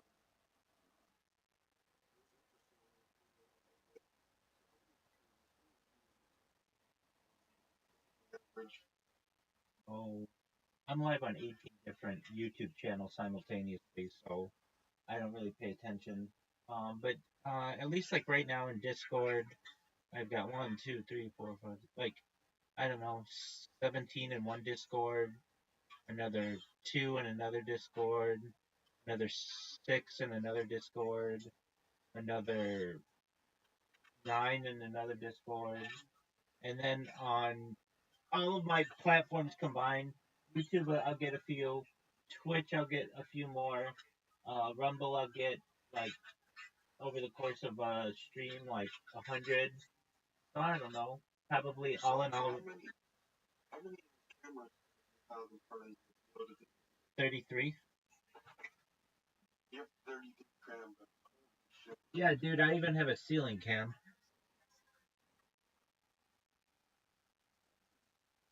I'm not the Matrix. You found it to the Matrix. Uh, right. Yes. That's right. Well, thank you, my Oh, friend. I stream my life for world peace. I don't want war anymore, but I also want to help end world hunger, give myself a platform to be able to end world hunger through the use of technology such as agricultural drones, floating greenhouses, saltwater greenhouses, hydroponics, vertical farming, cloud seeding. I want to help end world thirst. I'm sponsored by cryptocurrency. It's known as Harry Potter Obama Sonic 10 Inu. I know that's a long name. It's worth about $100 million. And one thing that we do is build wells in developing nations like Nigeria uh, to help villages there. I'm also an advocate for the Life Straw program, but most importantly, I'm an advocate for desalination technology, essentially pumping Earth's seawater onto land to make it drinkable. I talk about a lot of things that aren't normally discussed, things like the importance of data. In 2018, The Economist magazine stated that data had overtaken petroleum as Earth's number one resource, and I have more data archived online than any person ever, which may make me a very influential person. And if that happens, I'm going to help everyone who's helped me along the way. I want them to be able to create generational wealth and start charities and philanthropic organizations of their own. shit. From you. Like, 1000%. I talk about other things that may be of interest to you. I talk about anti-gravity, antimatter, faster than light travel, faster than light communication, things like alien disclosure, quantum computing, cryptocurrency, artificial general intelligence, artificial superintelligence, things like de-extinction. People don't know this, but the first successful de-extinction took place in the year 2003 with the Pyrenean ibex, which is a goat located in northern Spain, southern France. Fast forward to the year 2021, a company out of Dallas, Texas, founded known as Colossals Bioscientific. They've made it their goal that within the next 3 years to reintroduce the woolly mammoth into the Arctic Circle using Asian elephant surrogates. I think this is just a mind blowing project. They recently made headlines with their innovations with the dire wolf. Following the reintroduction of the woolly mammoth, they want to reintroduce the Tasmanian tiger, followed by the dodo bird. These are just some things that I track on my timeline of human history. We're 362 days away from actually now 361 days away from Grand Theft Auto 6 being launched, which is perhaps going to be the biggest game in global history. I've watched I've watched three Super Bowls on this, three Olympic Games, a World Cup, a Women's World Cup. Basically, I've archived human history for people to study into the future. I think it's a fascinating project. I'm glad that I have so many supporters, and I want to help those people perhaps be able to live longer. When you were born, Tony Montana, your average life expectancy for someone like you is probably about age 80. I want to increase that to age 100, 120 through the use of technology such as oxygen therapy, human growth hormone, stem cells, cryonics, cryogenics, nootropics, cold shock therapies, ambrosia therapy. But eventually you may get to be 120 years old and you may say, Rabbi, I've lived a really great life. Everything that you said came true. What's the next plan? And this is with your consent. All of this is with your consent. If you want, you might be able to utilize a type of technology known as mind uploading technology, where we scan your brain into a computer like a CAT scan or an MRI, knowing where every atom is in your central nervous system and your peripheral nervous system, for later download as an android, an avatar, a cyborg, a cybernetic being, a clone of yourself, a robot, an ethereal being, whatever you want to be. But essentially, what I'm saying to you, Tony Montana, is you may have an opportunity at digital immortality. What are your thoughts? Really? I really think that's 100%. 100%. They're already doing memory transfers with mice, and that's being done now. The first mind upload, successful mind upload, may happen within 10 years or so. We already have brain computer interfaces that 10 years ago seemed like they were science fiction. They're science fact now. The first successful brain computer interface was with a man named Nolan Ashbrough. He is a quadriplegic individual, but is able to control a computer mouse cursor with his mind, and they've done subsequent, the second and third have been successful brain computer interfaces. So once we're able to do brain computer interfaces, mind uploading is just not too far away after. Jesus. Okay. I'm in agreement. Wow, stuff. Exactly. So, why the Aiden Roth stream? Well, I started streaming in there when it was much bigger. It was much, I shouldn't say bigger, but there were a lot more people in there. Every single day they would have like, I don't know, 10, 12, 15 people in there simultaneously. But they changed it so that it wasn't as public anymore. And I've just continued to stream in there. Aiden Ross has been in my streams. Um, he's, yeah, oh yeah, definitely. He's seemingly been a nice person to me. Brought about like 300 people into my YouTube stream about a year ago. And the people who are in his Discord have been nice. And I have enough devices that I can dedicate one to just allowing him to have a portal into my life whenever he wants. Not him personally, but his community. I'm the number one streamer all time in Aiden Ross's Discord. I'm the number one streamer all time in iShow Speaks Discord. I'm the number one streamer all time in Amaranth's Discord. I'm the number one streamer all time in Kai Sinat's Discord, and quite a few other influencers. So I'm pretty well known. I'm friends on Discord with the owner of Kick. His name's Eddie Craven, and so yeah. So he and I are friends on. just we're done. I have over 100 YouTube channels. I'm live right now on 18 simultaneous YouTube channels. I have over 200 Instagram accounts, over 500 Twitch accounts, over 1,000 Twitter accounts, over 1,000 TikTok accounts, over 2,000 Twitter accounts, over five. Yes, I do right now, and I have over 5,000 Blue Sky accounts, and I have over 10,000 Kick accounts. I have more social media than any person.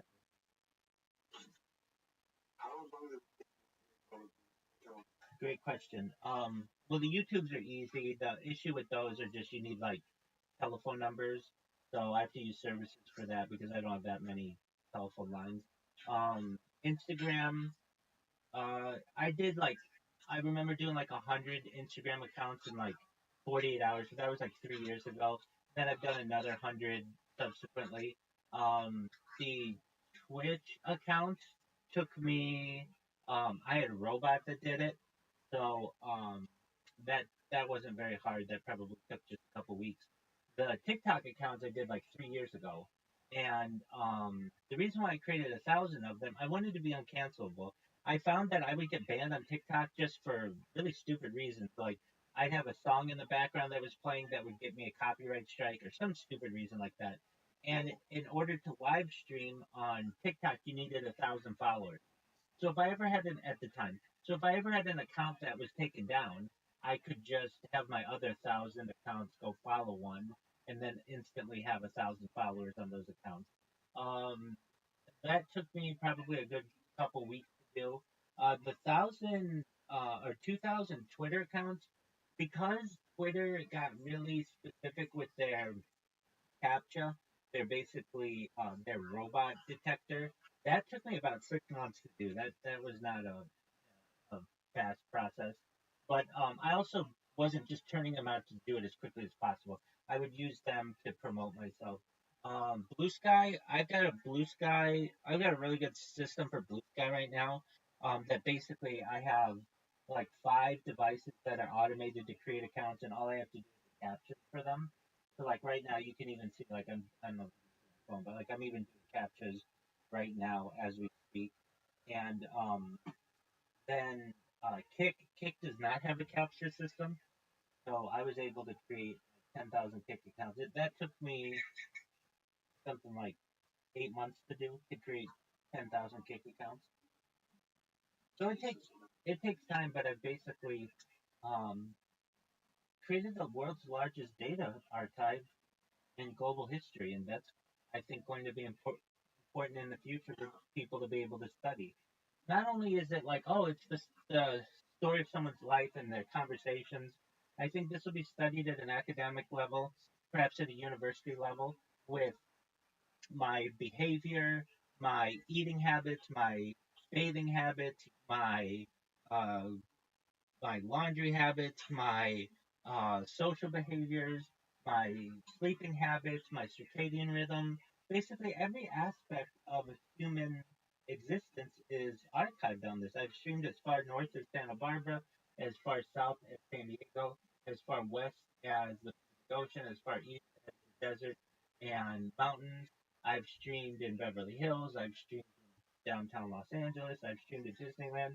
Basically everywhere in Southern California, I've done some kind of IRL stream.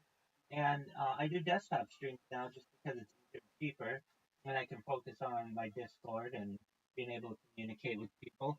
But it's basically like a really cool story. And then in addition to that, people will be able to use it in the future to be able to know what my different biological metrics are, like what my heartbeats are per minute, what my body temperature is, what the humidity is, what I'm even thinking. You'll be able to remove my different skin layers and see my skeletal layers.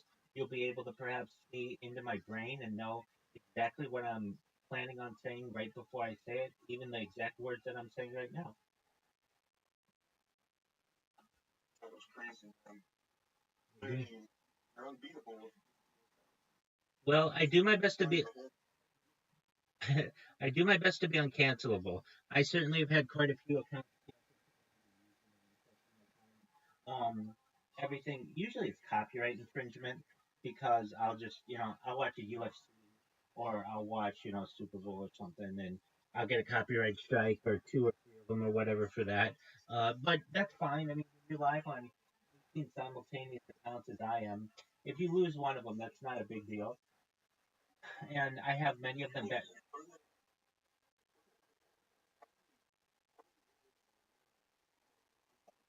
yeah. So I just create spreadsheets, and that's I have posted on just about all of them now. A lot of it has been just spamming stuff. But yeah, every single one of them has, I think, some amount of uh, some some things posted. And what I did, I created this was a few years ago, but basically something that just automatically posted for me, and I would just keep it on for like weeks at a time. And so I would just like look, and it had posted like 10,000 of the same thing, and which is yeah. So like in deep interwebs of TikTok, there's just like huge amounts of my spam. Um, I also have a blog. It's perhaps one of the longest blogs in global history. I've only posted on it once, but basically, I just took every question that I've ever asked in ChatGPT and posted it. So, but it wasn't just a normal ChatGPT conversation or series of inquiries.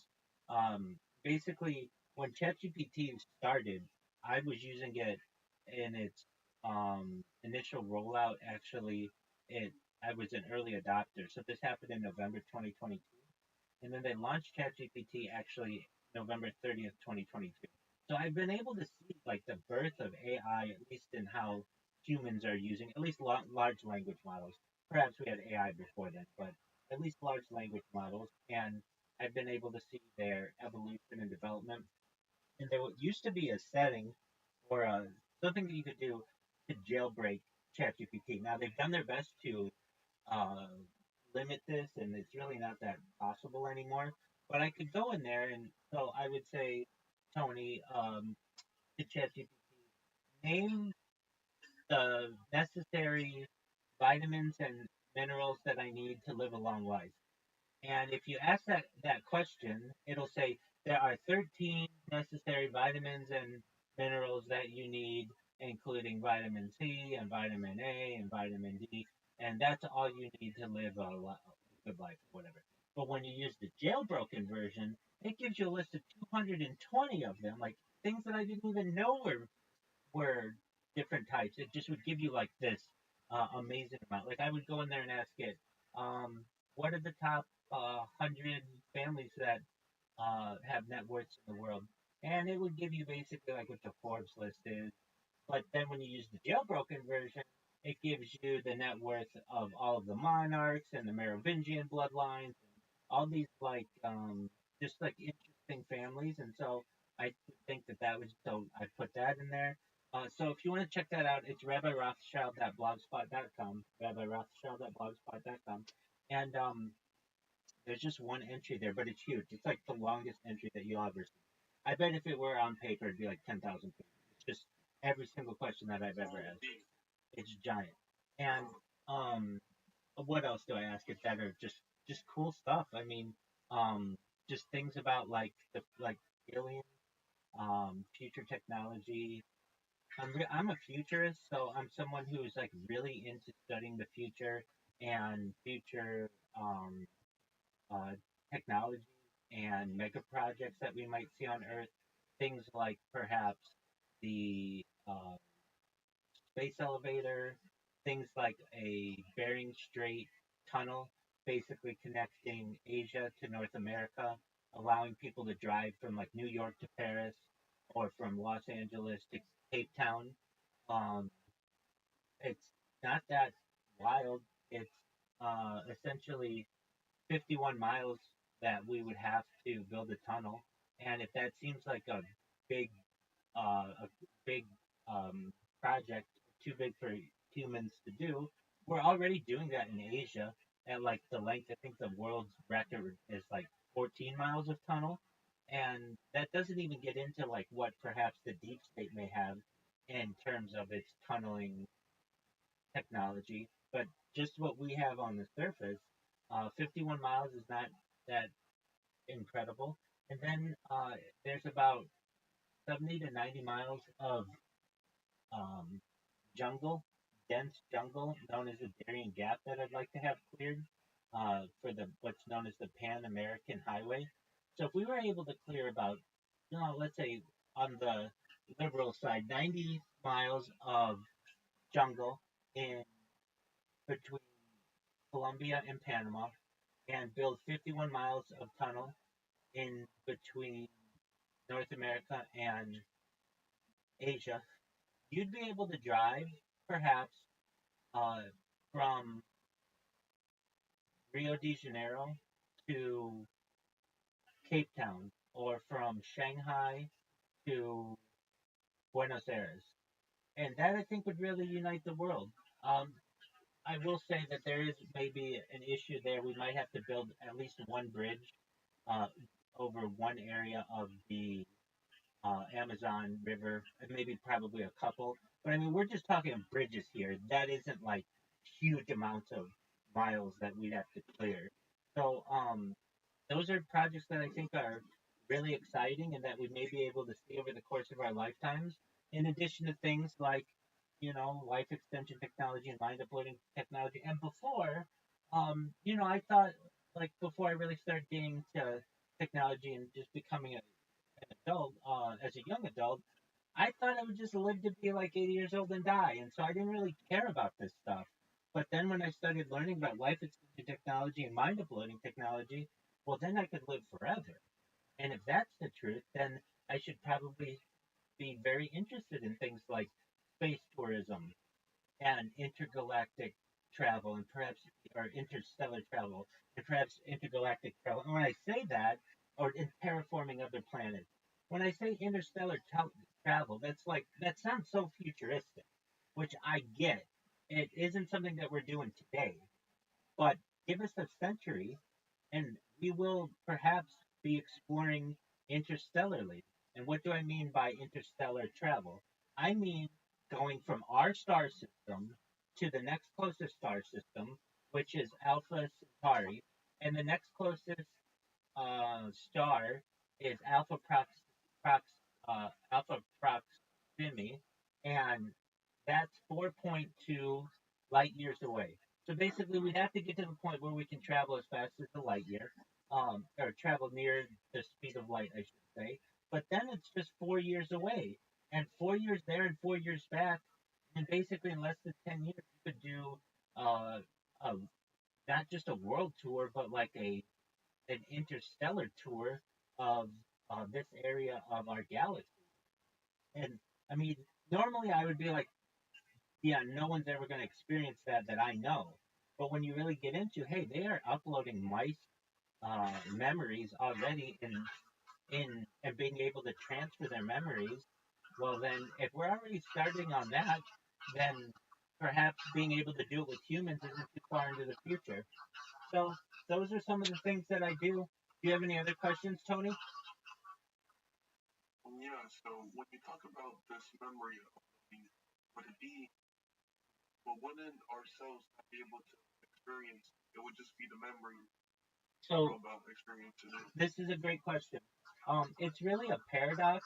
It's known as the ship of Theseus paradox. So basically, it's the idea of this. You've got some bad feedback. I don't know if that's me or, but I don't, I don't know if you can hear that. So what it is, imagine you had a ship in a dock, and you took that ship apart piece by piece, and you rebuilt the ship right next to it. Once you rebuild the ship, is it a new ship or is it the same ship just with everything transferred? It's really a paradox, whether you consider it the same or not. And uh, but in terms of transfer of our memories, the idea was this: Like, you would we be? You know what I mean? absolutely, as much as you are right now, you would have your consciousness transferred, and not just that. There are some people who may not want their entire consciousness transferred. Imagine you were in a war and you have PTSD or you were abused as a child, there are some memories that people don't want transferred. So that's where the idea of memory erasure would come into play, where you could actually remove memories from your consciousness, and so you wouldn't be bothered by them in your subsequent future iterations of yourself. Crazy. And we're talking about immortality. Absolutely, 100%. That would destroy the whole world. Well, well, so there are two kinds of people on this earth, generally. You have humans, and then you have people who are transhumans. Basically, people not transgender, but people who believe that they're not going to die. And generally, that's going to be the top 1%, perhaps as much as the top 20% of the population of the world. I can't guarantee this is going to be for everyone. I would love for everyone to be able to partake in this, but that's just not realistic. But for a certain amount of people, and you're perhaps one of them, transhumanism may be a future destination for whatever you want to call it, your soul, your consciousness, your memories. And what does that mean? Well, that means that some events that like normally wouldn't affect you may have a major effect on you. Like what? The moon is moving away from the Earth at like at like inches every year. But that means as you get older, the moon's actually going to be smaller and smaller in the sky. Okay, that's not a major one. What else?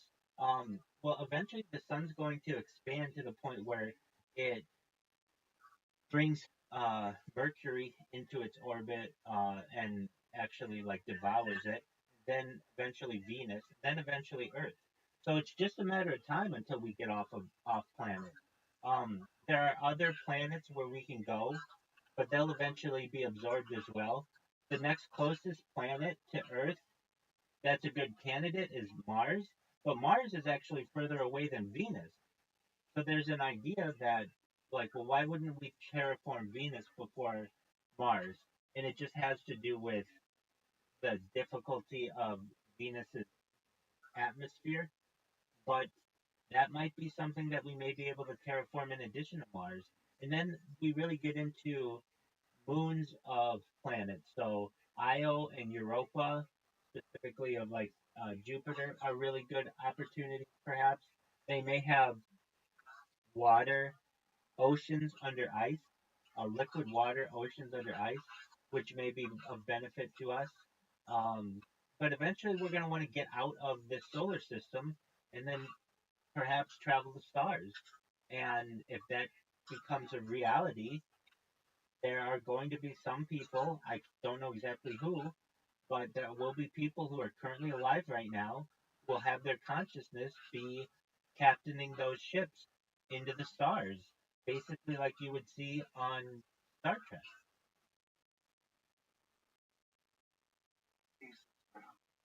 It's it's baller, isn't it?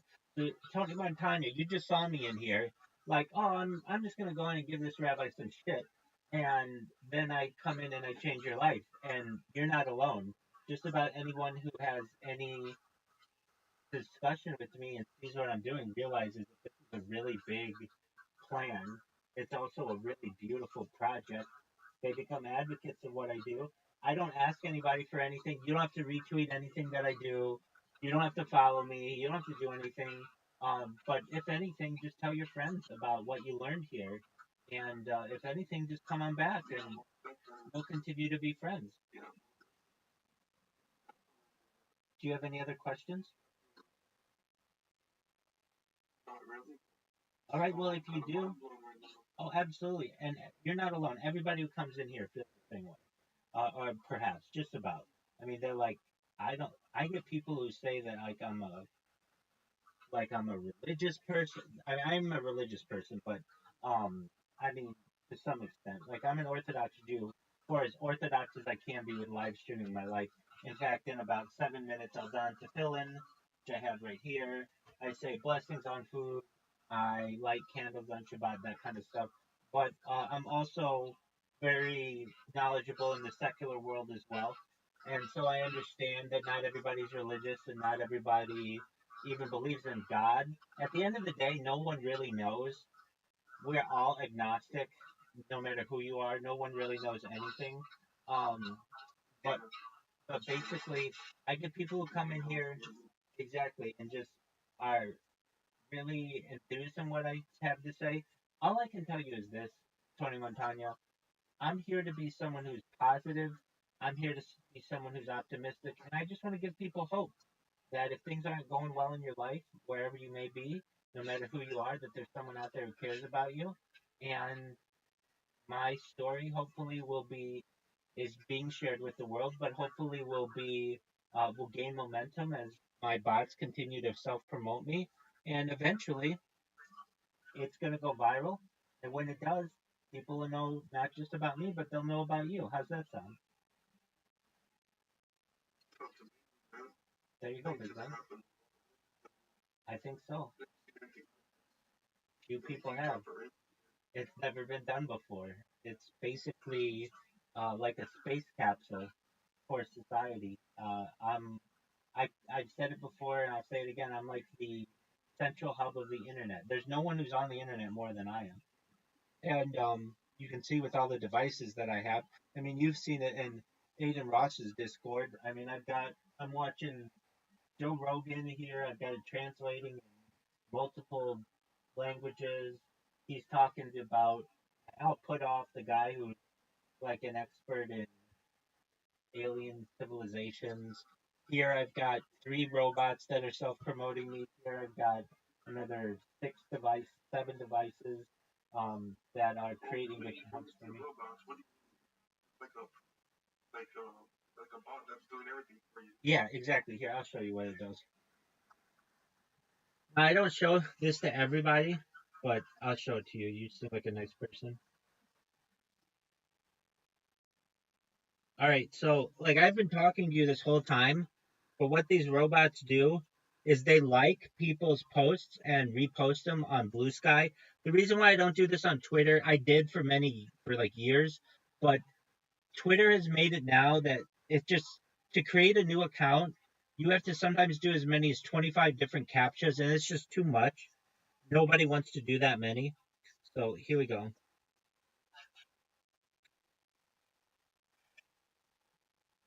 All right, here I am. I'm gonna flip my camera. Okay, so what you'll see here, just a moment, it's going to make sure it's in English. Then it goes to the latest post, and it will it'll hit the like button, and it'll hit actually, what it's doing right now is just checking to make sure the account hasn't been banned. What does it do? It says, please talk with Rabbi in Discord, and it has my Discord link, and then it's going to go to the most recent Blue Sky tweets or whatever you want to call it, and it will load them, then it will spam them. Here's one going right now, so you can see liking. So that's it. That pink finger presses the button for me, and then it's going to repost, and then it just scrolls down, and it has image recognition, so it knows exactly what to press. You designed this? Yes, sir. Yes, sir. Shit, man. This is insane. Word dog.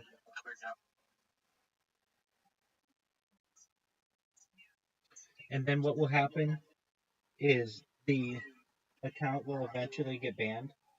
And when it does, it just goes to the spreadsheet that I've created. Um, so basically, I have devices here. And what these devices do, they have like auto clickers on different Android phones. And what these do is basically do everything that I need in a sign up for a new account. The only thing that it doesn't do is the captcha. And if you're like, well, Rabbi, why doesn't it do the captcha? Captchas are really difficult to program just because, that's like why they're created to make sure that stuff doesn't get automated. So basically, all I have to do is just do the captchas. And because the captchas on Blue Sky are easier than on Twitter, it automatically goes. Now, Twitter used to have easy captcha, but I basically attacked them for like 8 months and more than that. And then after I did that, they increased their security. And I mean, I get people who write Reddit posts about me on the Blue Sky on Red subreddit, like basically like, who is this rabbi? Why do they always spam? Yada yada yada. I don't do anything bad. I mean, like generally, I just like your post and repost it. So if anything, it's just good for you. But what it does to a lot of people is it creates a notification. So they could be doing whatever, checking their email or watching Netflix or whatever, and then all of a sudden this notification comes in. Please join Rabbi's Discord or whatever, and they're like, "What the fuck is this?" And it's just free advertising for me, basically. And it's not too hard to do. I mean, basically, I just watched Dave Chappelle's special called Dreamer, and and like every 10 minutes or so, I just have to do some. I have to do like 5 different captchas on different devices, and then what that will do is create 5 accounts for me, and then they're all connected. They all populate um, a, a giant spreadsheet that I have. And what that spreadsheet is it's connected to these 3 computers here, and those computers, whenever one of my accounts gets banned or it's marked as spam, it just logs the device out and then gets a new one and then logs it in and then just continues to spam. So it's basically like this Tommy gun or this like machine gun effect that like I, so long as I keep creating accounts. Well, yeah, basically, like the email part of it, actually, I've got a way around it. So I used to do that with emails, where um, I wouldn't create emails, but I would use temporary email services, and that's fine. Just a moment, I'm gonna scratch. Pardon me. And that's fine. Pardon me. But so what I would do is I used to spam people with a like a meme of myself. Actually, it was that one meme. I don't know if you can that Drake meme from Hotline Bling where he's like, "No, don't talk to me," and then he's like, "Yeah, talk to me." Um, and what I learned, like, it's just it takes a longer time to verify every email. Though I was doing that, and I've done that with like thousands of accounts. But I realized that it's much faster and more efficient if I don't verify the email. If I just create the account and then just have it spam or just I should say like people and repost their stuff because you don't have to verify your email if you want to do that. Now, if you want to post stuff, then you have to verify the email. So it's more efficient to not use any kind of email. Though if I do have to, I do. Like a lot of times I get someone who actually says something to me in whatever their post may be. Like, oh, I just got, you know, I'll get somebody's like, fucking rabbi, why do you always spam me? And then I'll actually use one of my um, temporary email services, and then I will respond to them. Hey, it's not personal. Come to my Discord. I'd love to talk with you, etc., etc. Something like that. So, um, that's basically what I do. Oh yeah, hundreds a day. Yeah, but I mean, I create more than I use. So, like right now, like I've got like 400 that are just ready to go. And if once I fall asleep, I'll lose probably about 50 of them over the course of like 8 hours of sleep. and then I'll awake and I have to make like you know basically I have to go 10 rounds with these uh devices that I have, which is basically like I could make that many in under an hour or so, and then Let's say for do a lot of them get banned for no, I've had those 1,000 on TikTok for 3 years now. never got them banned. Correct. God, to my ears. Yeah. So, what I can tell you on TikTok, they're actually pretty cool about their warning system. So um, if you, let's say, put something on them that they don't like, usually they'll take it down and they'll warn you, hey, you've got one strike. Then you're like, okay, whatever. Yeah. And then you do it again. Then they'll be like, you've got two strikes. If you get a third strike, we will ban your account, which is a lot different than Instagram, which will just instantly ban you, or Twitter, which will instantly ban you, or YouTube, which sometimes can instantly ban you. I mean, I'm not saying that TikTok won't instantly ban you, but they, at least from my experience, give you more warning than some of the other platforms. So um, yeah, TikTok, TikTok. They made the type Yeah, if you want to do it on TikTok, the best way to do it is so when I did it 3 years ago, I think I could just do it under the same IP address, but I wouldn't do that now. Just they've they've matured, and I mean, not that many people were using TikTok 3 years ago in comparison to that day. So if you want to create a bunch of TikTok accounts, what you do, pretty easy to do with them. Okay, so you go to their login either on generally like I find it easier to use Android devices because you can automate them easier. It's more difficult on iOS. You don't want to do it on a computer because they just send you to the app. If you try to create accounts on a computer, they just send you the app anyway. So if you have an Android device, that's what I advise. If you don't have one, you can buy them for like $30. They're very cheap. Um, okay, so then what do? You go to any one of a number of temporary email generators. You get an temporary email. I know reusable.email allows you to have a custom one, so you can make it whatever you want. If you want to make it Tony Montana dot reusable or at reusable.email, you'll be able to. And then what you do is um, then you have to do a really easy captcha. Their captcha system, I find it to be really easy. And then you do their captcha, and then you pick a username, and then your username is whatever you want it to be, so long as it's unique and I think under 15 or 18 characters or something. And then I think I don't even know if you have to verify your email right away. You may have to. It's been a little bit since I've done it, and sometimes it varies. But then you just check the reusable email or the temporary email. You get your code, and then you've got an account. And then you just start doing that. You can create as many of those as you want. Yeah. Good. We'll have to do that. Okay, why would you want to do that, if I may ask? What was that? Why would you want to do that, if I may ask? What do you want to promote, or why do you want to create so many accounts? Well, for the TikTok shop, for monetized accounts at like a mass scale. Yeah, but it's really time consuming to do. If you want to do that, the best way to do it is just to buy followers. It's much cheaper, long scheme of things. So there are services that you can buy. Um, that like how many followers do you need? Well, no, I don't need followers. What I need is accounts. I can only post so many videos on account every day. Oh yeah. Okay, now I gotcha.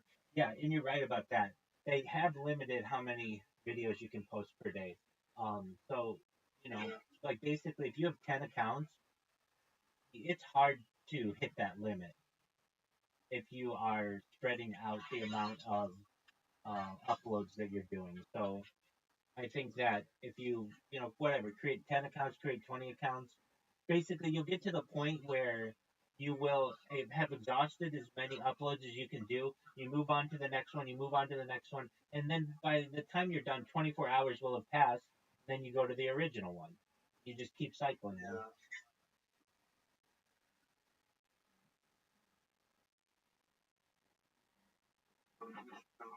Any other questions?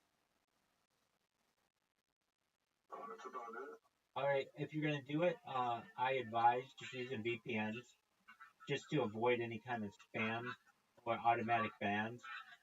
But basically, if you use yeah, I mean it's not hard. Even just with an Android device, there are a bunch of free VPN services, and you just have to make sure it's turned on when you're creating the account. You'll bypass any filters that they have.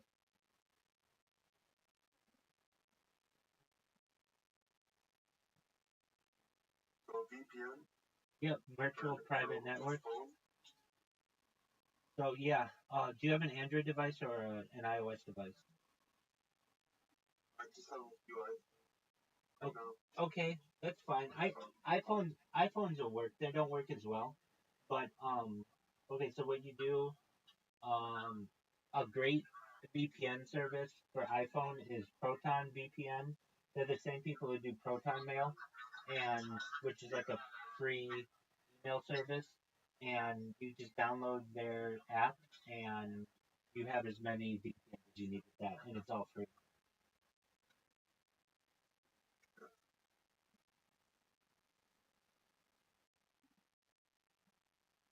Can I ask you, how old are you? I'm 30. How are you get into all this? I'm 39 years old. Well, I've been live streaming my life for almost 4 years now, so 3.5 years. Prior to this, um, I had rabbinical training, and then I'm also a certified project management professional. So I've published apps on the App Store and Google Play. I've also had contracts with Fortune 100 companies of 6 figures or more. So that's how I'm able to afford to do all this. Yeah. Oh, shit, man.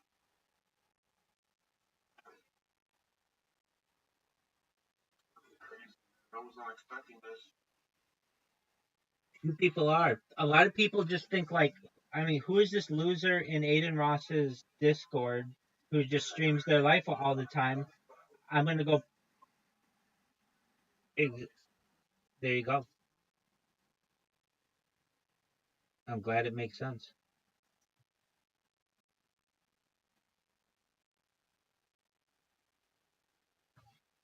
Yeah, I mean, yeah, I do. I have a podcast, so I interview a lot of people, generally from Kick, on my podcast. I so all of I don't want to say every major. Well, I'll say this: everybody on Kick knows me, and so who would that be? That's everybody. Like I've done interviews with Sam Bond, Ori, who are big streamers on there. Aiden Ross has been in my stream. I've spoken with Amaranth on stream. Um, I have uh, like Sam Pepper, like quite a few of their bigger streamers. Um, who else? Nick White, those kind of people. Um, who else? We've got Wappy Flanker. We've got Mike Smalls Jr. Action Man knows who I am. Um, just like basically these kinds of people. Um, so yeah, I'm pretty well known with people on Kick, and the reason why is because I botted them so much. I basically just would spam them. Hey, come to my Discord or whatever. And, I got a bunch of people in there. And I have 1,700 and some odd number of people in this Discord. And, I mean, that's generally all organic of just people who find out about me from one platform or another, click on my profile just like you did, and then come in here and talk with me. And I have a nice little community that comes in every night. We play some mini games together every night. Just enjoy each other's company. I've got some friends from Australia who come in and we play every night. That's generally why I'm up so late. I have people from Canada, from India, from Hong Kong, from Nepal who come in regularly. I have people from um, where else? Well, certainly in Europe, UK. I have people from there's a country that I'm trying to think where um, I have people from Vietnam who come in, and um, just basically, you know, have the same kind of like a global reach with people. I have a lot of people in South America and Spain as well.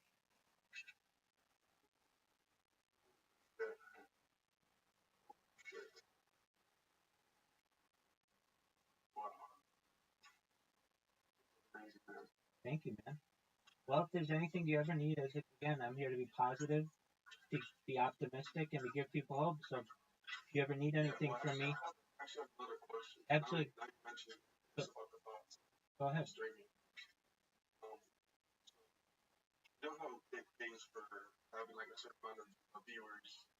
Yep, it's known. It was known as the Kick Creator Incentive Program. Now it's known as Kick Partners.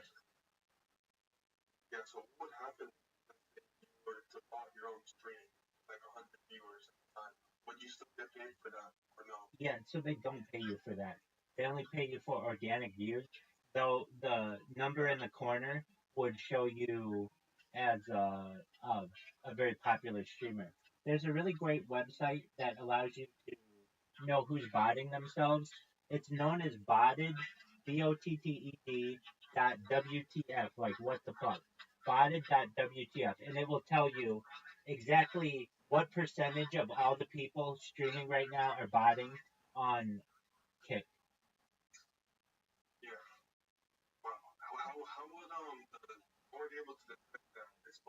Yeah. So generally, it's through what IP addresses are being used.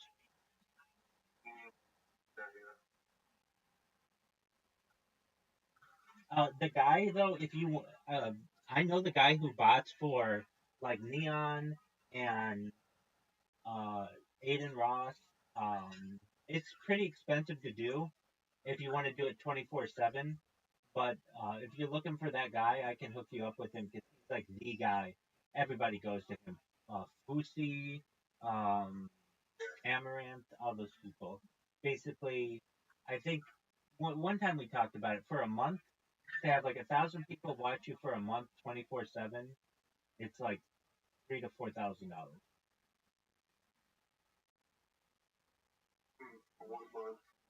Yeah, but that's 24/7. So, if you only want it for like a couple hours, then it's just gonna be a couple $100 every time you do it. Right.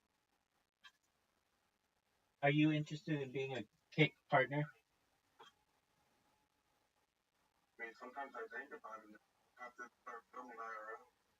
You don't have to do IRL. You can do desktop. We're 361 days away from Grand Theft Auto. You just do a countdown for Grand Theft Auto, and you could just literally play Grand Theft Auto for an hour a night until they launch it, and you'll be the best known Grand Theft Auto person on Kick in a year. And then when they launch it, everybody will come to your stream because they know you as the Grand Theft Auto player.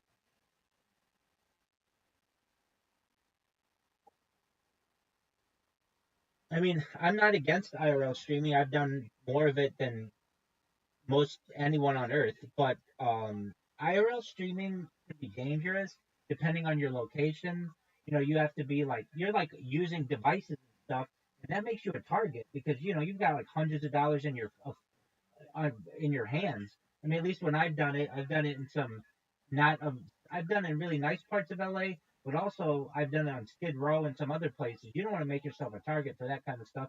Then you have to worry about connectivity. You have to worry about your battery. You have to worry about lighting, which is cool. I like RL. It's a lot of fun. But if you just want to straight up get as many viewers as possible, um, or at least dedicated people to whatever genre you have, then just get your Xbox or your PlayStation, start streaming on Kick. But I don't. I recommend multi-streaming.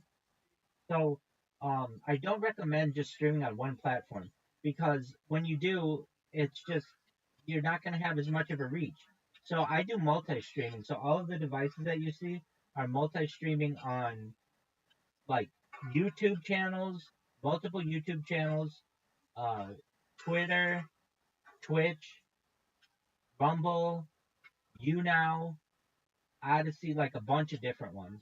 So when I press go live, it goes and it just goes through all of the different ones and makes sure that all the accounts are in good graces, and then it goes live. And that way, and then all my chats are unified then. So if somebody's talking to me on YouTube, I don't have to be on my YouTube channel.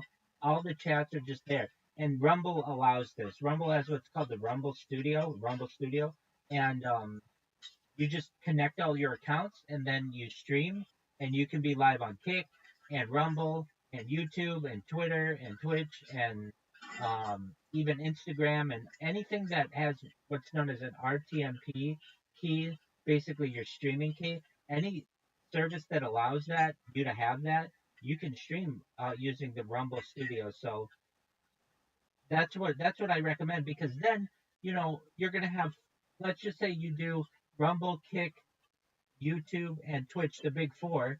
You, when you go live, you're going to have four times the amount of people watching you. You have four times the amount of influence. So that's what I recommend. Yeah. And Rumble Studios, It's like the best to get like quick, quick viewers, like just starting. yeah. So we can have that conversation. Basically, TikTok is finicky. So you go live on TikTok the first time, and you might get 1,000 people watching you, and then the next time you go live, you'll get two people watching you, and you'll be like, "What the fuck happened?" And and so yeah, I mean it is. So basically, what happens is TikTok, their algorithm's pretty easy to figure out. Um, they they show you to a bunch of people when you haven't streamed in a long time or you've never streamed. And so let's say you're really popular with people and you get a lot of people who interact with your live, or who are um, it's really about screen duration, people who stay on their their device while you're on. Then the next time you go live, they'll send a whole bunch of other people to you. However, if you go live and people just swipe through and then don't watch you for very long, then the next time you go live, you won't get that many people watching you.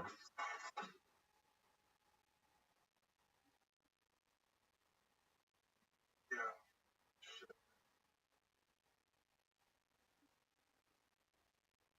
But even with TikTok, you can connect that to Rumble Studio and go live on TikTok as well as the other ones. Yeah. Wow, man. No, because I'm asking because I'm running a. I'm doing right now is TikTok shop. I used to do the creator program in TikTok, like you get paid for the views. But now I'm doing like TikTok shop. Shit, man. I think I could really scale that out, making more accounts. That makes sense. I don't know if you know what that is. Yeah, I know that. Yeah. For the live stream family. I can have like 10 live streams running at the same time. That'd be crazy. Yeah, I've done that.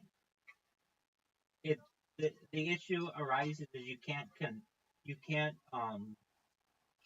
can't interact with them all at once. I mean, basically, like you're only one person, and if you've got 10 different No, devices I know. typing around you, it's just Yeah. too much. Yeah, yeah. The other thing that happens, the reason why I don't like TikTok as much is they changed their app, at least on a device, that if you're live on there for an hour, you have to do a captcha to continue, because they don't want you just streaming all the time. Well, that's fine if you have to do it. Yeah, so if you stream live on TikTok for 1 hour approximately. After 1 hour of streaming, you'll have to do a captcha. Well, that's cool if you just have one device that you're using, but if you have 10 devices that you're using, now you have to do 10 captchas an hour, which is fine. I mean, whatever. But when you're doing those hour after hour after hour, it gets annoying. And then when it's really annoying is when you are trying to sleep. If you're going to keep your stream going when you're asleep, because then what happens is it shuts down your stream if you don't do the capture within 10 seconds or something like that. So you basically can't do sleep streams, or it's much more difficult to do sleep streams. Yeah. And so would you say all of them are doing some form of bots or automation for all this? all of them. Yeah. Why even the clip channel? Oh yeah, definitely. I mean, I can tell you, like, even big YouTube. I mean, like YouTube podcasts do that. You can actually look at their metrics, and they plateau, and then they have this huge boost in views, and then they plateau and a huge boost in views, and it's just the amount of people who are buying their views. So like, does someone like Joe Rogan um do boosts? No. Does someone like Kill Tony? No. But even people like podcasts like The Fighter and the Kid, I know they do. Another podcast like Tiger Belly, they do. Like basically, they have to get into your algorithm somehow, and the way that they do it is by getting bots to uh, increase the amount of views, especially right away. Like once they publish, they immediately get these bots to come in and get them a ton of views.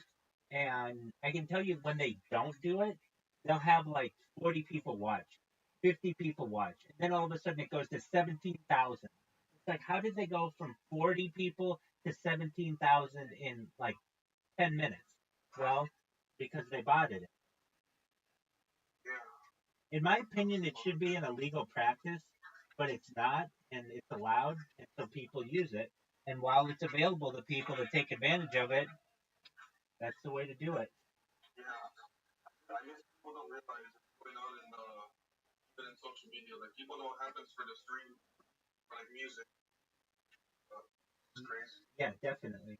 And I think it's even worse for music because their contracts are based on those views and or those listens, and it's like, it's just like, who can buy the most amount of bots? How much do you want to dedicate to the botting services? Yeah.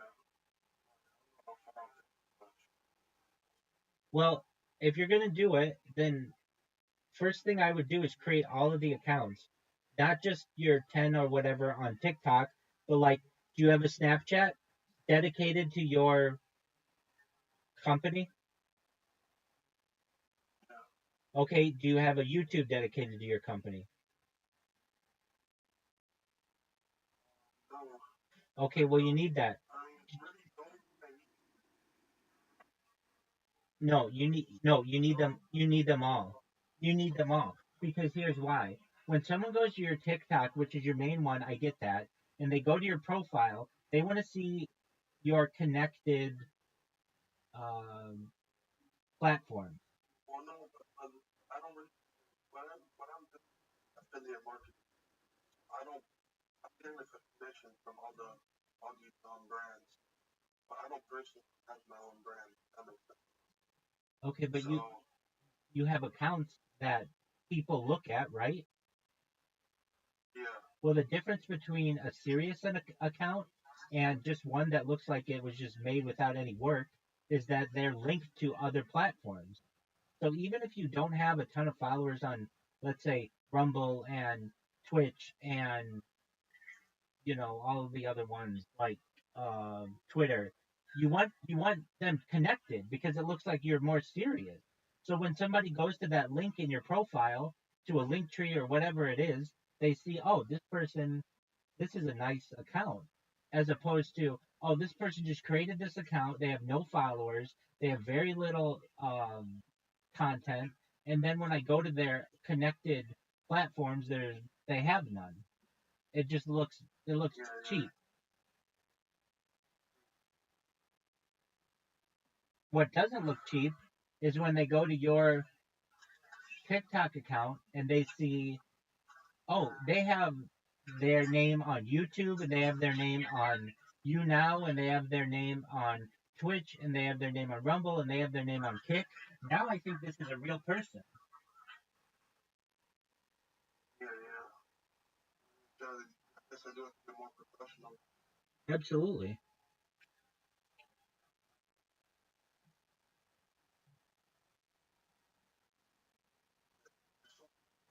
Better than holy fuck. Yeah, and you should know that this is like the wild, wild west right now. Basically, I would say in 5 years, you won't be able to just create an account like this on YouTube or on Twitch or on Twitter. They're gonna demand that you show your ID. They're gonna demand you show your ID, and then when you have to do that, you'll have one chance. I think it's stuff like that. Oh, absolutely. I'm surprised it's not already like that. It is on some platforms, like on Blue Sky right now. If you create a Blue Sky account and they think that you are a spam account, then they request your ID. Oh, when that happens, it's gonna be over for like people. You're exactly right. I mean, so I have my account, my like real account on Blue Sky, and because I do so much spamming, they, but I don't use that account. They banned that account anyway. So I had to upload my California driver's license to Blue Sky via email, and then they looked at it, and then they verified that I was who I was, and then they gave me my account back. That's how it's going to be. But just to create the account, so you should. I don't know. I don't know if that could do stuff like that though. It 'Cause I feel like absolutely they will. would have done that already. No, no, it will absolutely be like that. Probably in the next 5 years, if not less time.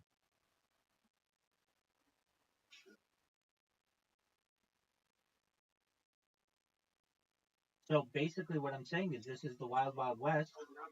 Take advantage of it now that you can. Yeah,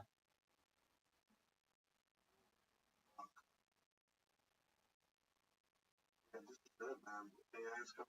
It's like the last chance to like, get rich. you're right. Yeah, I'm in agreement with you. I mean, you got to see it as like the .com bubble of like 1996 to 2000.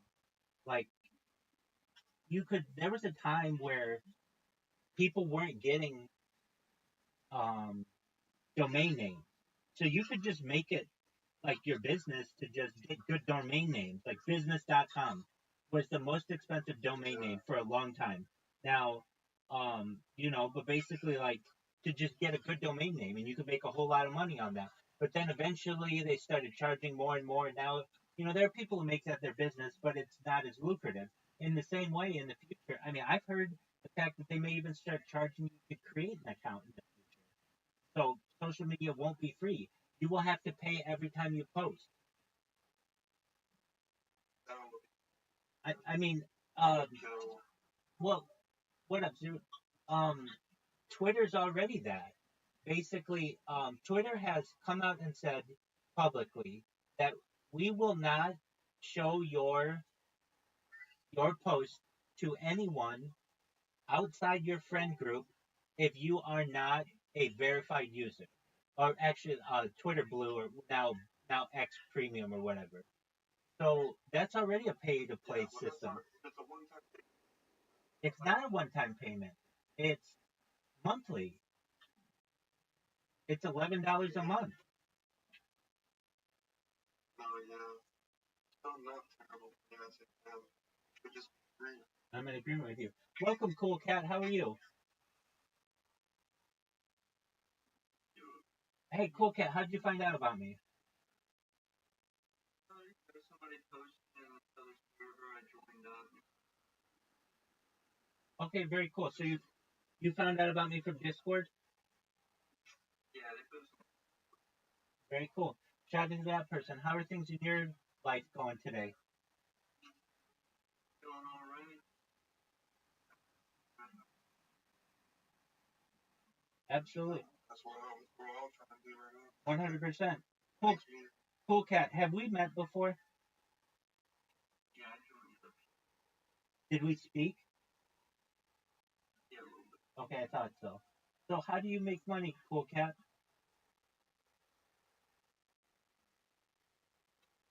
Uh,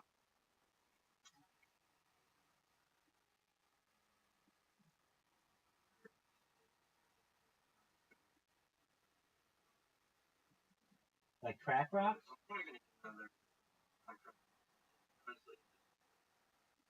But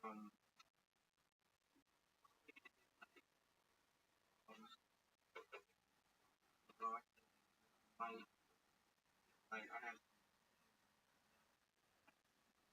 Okay, what are your schemes?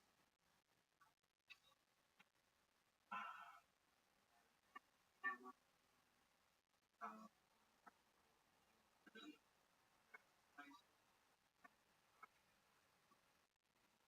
I've done it before.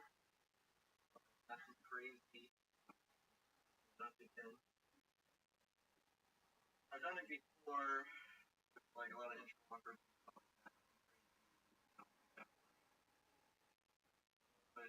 And but I like too much milk. So I like ran out of it. And I could only get like $20. Making it up. Okay, so how does advantage gaming work? No advantage gambling. It's just basically where you play to win. Um, or Isn't that all kinds of gambling? no. Well, normally. Or I guess poker, or you could play against people. So basically, advantage gambling is against the house. Yeah, normally. I mean, I don't know if it's considered advantage gambling if you're a really good holder. But I do. I might have something cooked up with them, but that's not gonna happen until later. But yeah, I mean, it is what it is. I mean, they should probably make gambling illegal, but Well, it's expanding as opposed to. how does that work? Online? Or real life? Well, normally, okay, so the intro, that's the what I'm thinking of doing. I'm thinking of becoming a counter. Hold'em, I'm probably gonna do that all. I'm probably gonna do it small. I do. I'm gonna do. I was thinking intro offers with video poker online, but that's a little bit different. Um, I mean that's a little bit more. There's gonna be some nuance to that though. But counting out just be a regular counter. There's nothing crazy about that. And you want to do that in person. If you do it online, you want to do counting in person because if you do it online, usually the odds are so bad you can't really see everything. Right. Kind of like it's kind of fucked up. I think they know like the cards ahead of time is they probably like it's just not good. They probably shuffle the deck a certain way, like rig it a certain way. I just don't trust that. So you definitely want to do that in person. You have to go to the proper casinos. You have to like there's a whole team, there's a whole thing to it. It just takes like a few hundred hours to practice up so you can actually do it because you have to like juggle like two or three things at once. It's like playing the piano with both, like using pedals. It's like you have to have that muscle memory of doing a few things at once. So you're gonna make mistakes. Tricky. Don't they make it even more difficult now with the what do they call it? Like multiple shoes? Yeah, you can still do it with multiple decks and all that, but you have to make sure the penetration is great enough. There are some casinos though that only use two decks, and it's one, and there are sometimes our casinos that use one deck. So I don't think that's a thing anymore. I think the last casino, there's like, that's like a rare thing. There was a casino that had like a single deck. They stopped doing that. But of course, the thing is, they're gonna, kick you out when they notice that you're counting, and they're always gonna notice. So you gotta like be prepared for that as well. And that kind of like bugs us. Right. Now, what about using AI for online gambling? Yeah, I mean, that could be done. I might have something in store for that, but yeah, that could be done. Um, it's a little tricky though. There's a way to go about it. I mean, there's a certain way to do it, but yeah, that for sure can be done. I mean, but there's like nuance to doing that.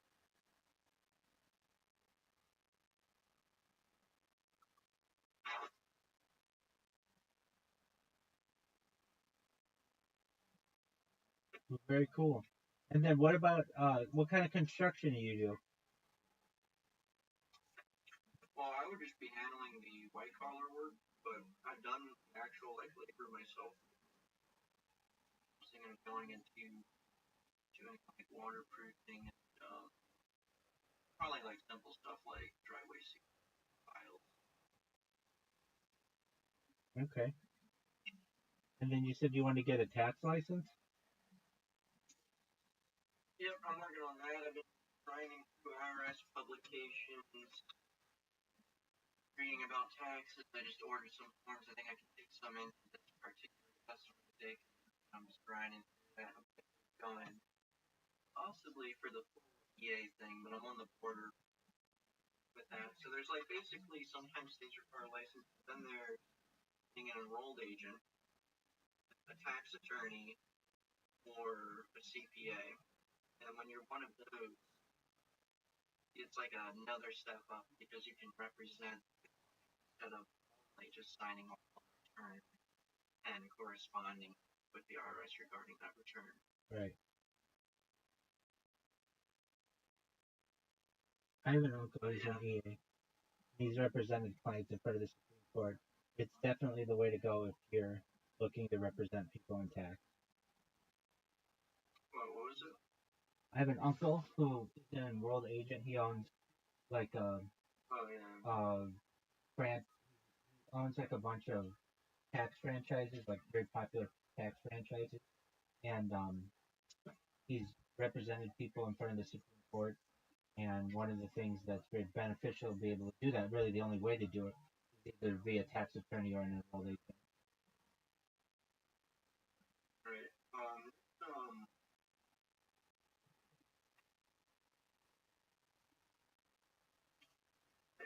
I'm just kind of trying out a bunch of stuff and seeing what. This is a live stream, right? Word, dog. And like the last 12 hours are saved? Yeah. Or the last 12 hours are like rather. Oh no, I Yeah, did. so, I did the last 3.5 years. You can go back. I stop it every 12 hours. yeah, but I guess like what I'm saying is only like 12 hours are accessible. No, the last 3.5 years are accessible. Oh shit. Damn, that's crazy. Word, dog. Oh, damn. Oh. It's what I do. I'm like a real life Truman Show. The last 3.5 years are accessible online? 100% from like 18 different angles.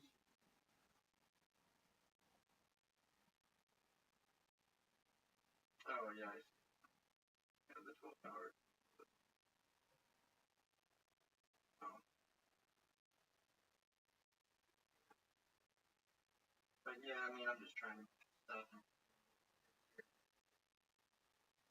like I went to uni and everything. I got like multiple degrees, but I don't have like a graduate degree. But I went to uni, and it was just too difficult getting a job in this field. So just trying a bunch of stuff out. Game of sticks. Ha- go along with that. Have you tried? Some like ideas. Have you tried cryptocurrency? I just have a little bit of crypto. I don't really do that, but I was thinking I probably should have put all my money in crypto. Watch this. I need to look more. Yeah, I mean, if you're looking for very quick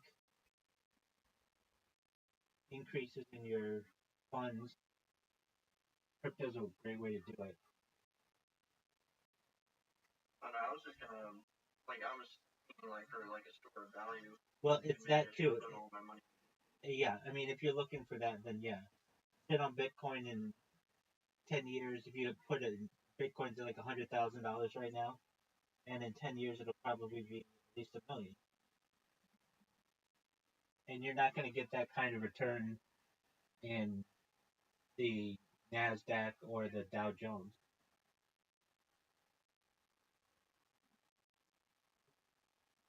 I feel like that's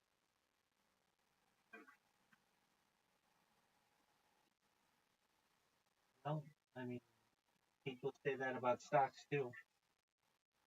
I feel like the stocks are crash. I feel like I almost feel like Bitcoin's more trustworthy right now. Oh, I gotcha. Yeah, I'm in agreement with you. I think that I don't know what if the Dow's at like 40,000, it will hit 10,000. I could see it doing that, just a major deflation. Um, Perhaps a major crash, I should say. And I could see if that ever happens, Bitcoin hitting $1 million. I mean, it's going to hit $1 million. It's just a matter of time.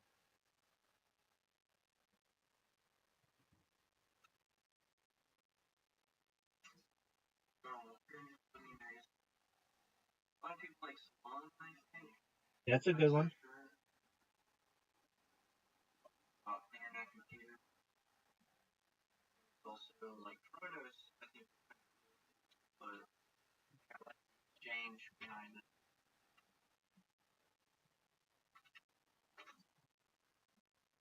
Probably should only go with Bitcoin. Well, if you're looking for the safest bet, probably. But if you're looking to take risk, then there are a lot of small coins that you buy early, and then um, you could perhaps even sell them and have a huge return.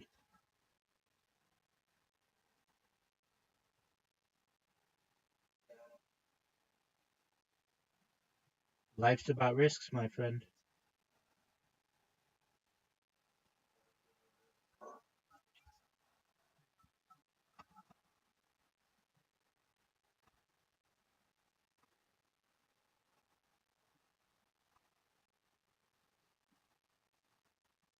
And Rabbi, have you seen AI videos coming out? Yeah, dog with Sora and um, yeah, I definitely yeah I have. They're amazing. There's sometimes I mean I think I saw somebody say recently that um there's a company that started in Austin that is able to do. Oh, Joe Rogan was talking about it. Um, they're able to do right now. They're they're doing. They're going to be uh, a movie company, like a movie studio. Oh, I know what it was. They're going to be able to put out Hollywood movies for $400,000. Right. No. They're going to use some human actors just because they wanted to have a little bit of a human touch, but basically, they I think they said they'll be able to do them for all AI for 200,000, or use actors for 400,000.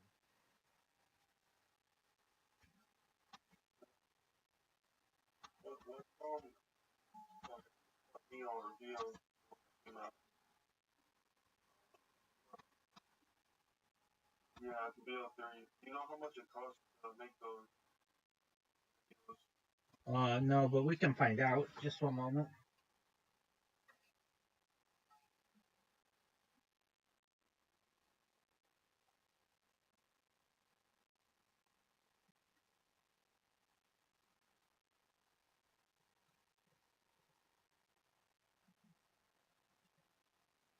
All right. Approximately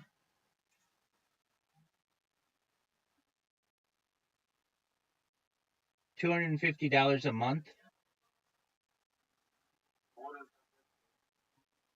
It provides access to VO3, including support for native audio, environmental sounds, and character dialogue.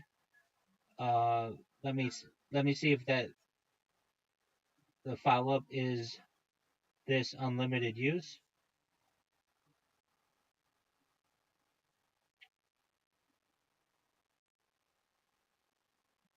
The Ultra plan, which includes access to VO3, typically provides unlimited usage within the scope of the plan. This means you can create as many movies as you want using VO3, as long as you remain within the terms and conditions of the subscription. However, it's always a good idea to review the specific details of any usage limits or restrictions that might be. So yeah, it seems like you could use it as much as you want. Yeah, that's great.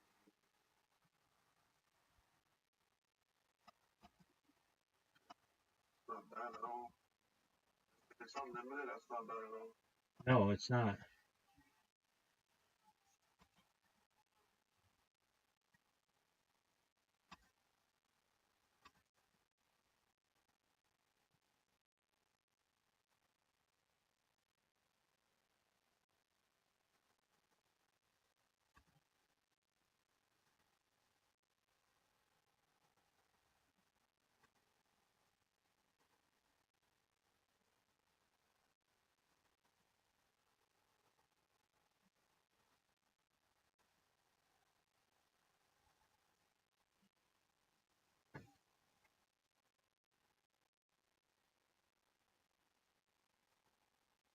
What kind of movies do you want to make?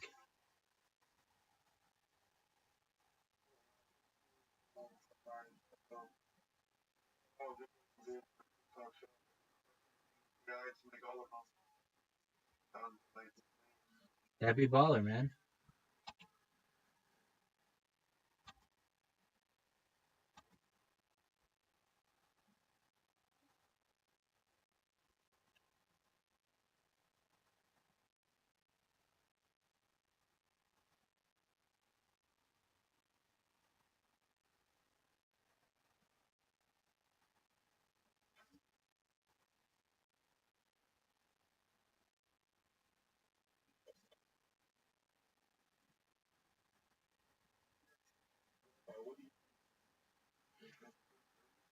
No, I mean, I have savings. I'm a certified project management professional, so I've launched apps on the App Store and Google Play. I made money doing that, and then I've had contracts with Fortune 100s, six-figure contracts, so I made money doing that. And then enough to buy all the equipment that I need and to pay my bills. And um, then if I ever do need money, I've had some cryptocurrencies that have reached out to me to do projects for them, so I can make money that way too. Then I've also made money programming AI.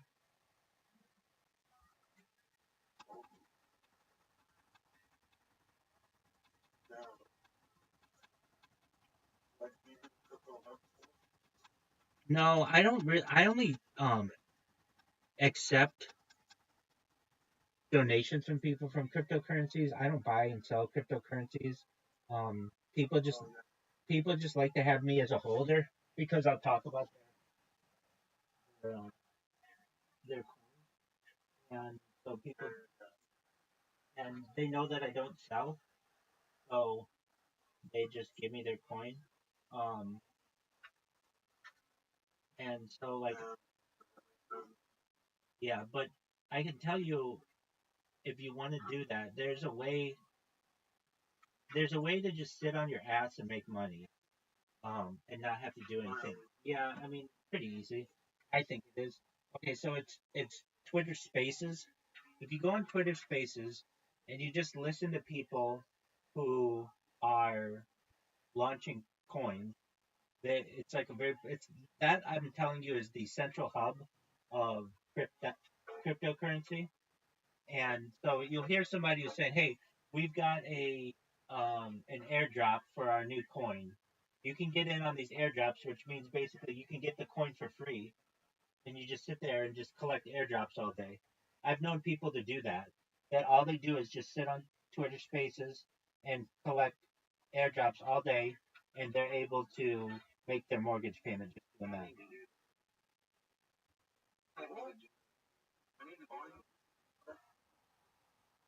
Yeah, I mean, their mortgage was in Greece, so it wasn't necessarily like an American mortgage, but yeah, um, I have a friend of mine who does that, and um, he he showed me how to do it. Basically, I mean, there there are people, there are like Telegram um groups that you can join that are just about airdrops. You just join them and you just collect free airdrops. But then you just go on Twitter Spaces. Like right now, Twitter Spaces. I'm live in a video Twitter Space, um, but it's not like the Twitter. We were talking about botting earlier. Twitter botting is huge. People do it all the time for to get their Twitter Space seen. All right, so Twitter Spaces. Like right now, if I go in Finance Daily, I go into that one. Mario Nardfall, he has the biggest Twitter Spaces of anybody. He has 5,500 people listening right now. You go in there, they'll drop some alpha. Hey, we've got a guest here. They're launching a cryptocurrency. You can get their airdrop. Their website is this. You go to the website, you get the airdrop, and you just do that all day long.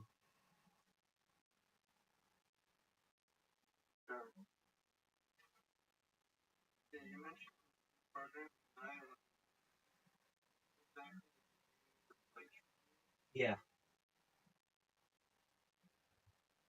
I've done that before.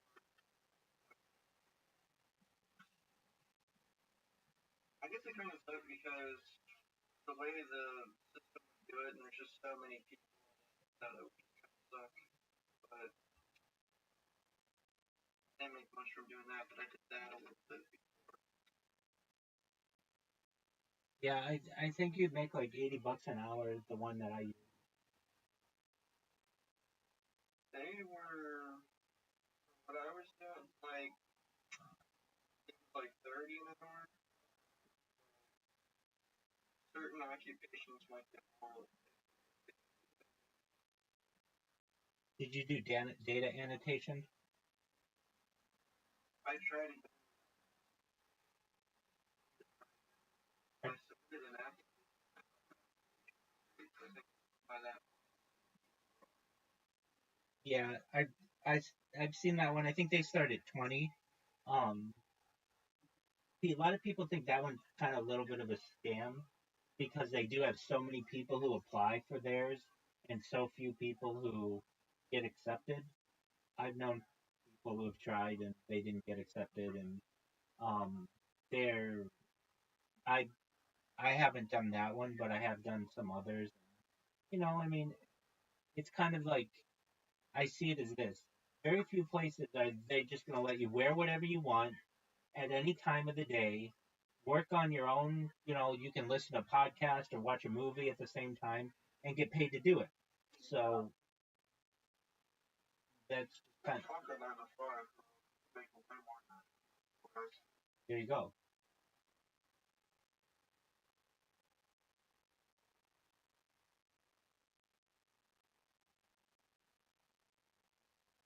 But in terms of like these airdrops, let me see if anybody's got an airdrop just right here advertising.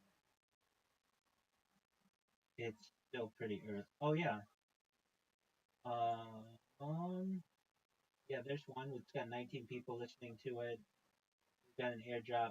They're trading a meme token. So you would just go in there and find out where you get the airdrop, and then they put it in your wallet. Then you hold on to it for a few weeks or whatever. Then you can flip it, basically sell it if you want, if you need the money, or you think it's a good time to sell. And for literally $0, you will make you make like 150 to I don't know 100 to like $800.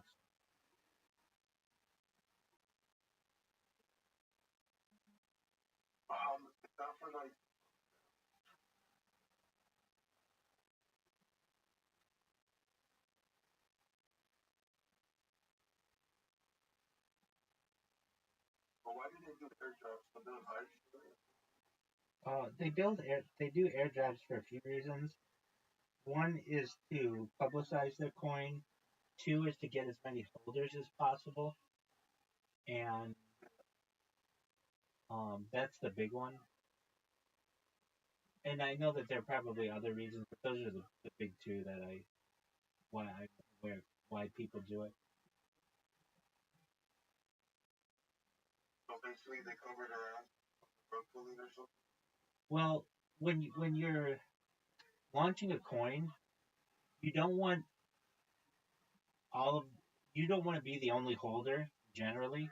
You want to have as many diverse holders as possible. So you give away a little bit of the coin to a bunch of people so that you have a lot of holders, and it just creates diversity in your coin.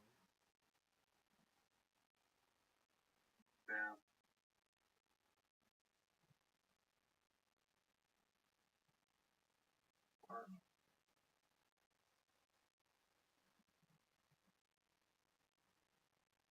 There are also I don't know if you know what a Well, what is the topic? Like, whoever's the biggest holder, the one that like makes it obvious. They're the ones who the love pool. no, usually the biggest holder, at least at the beginning, is the person who launched the coin, and they don't want it to be a rug pull. They want it to be a successful project, so they hold.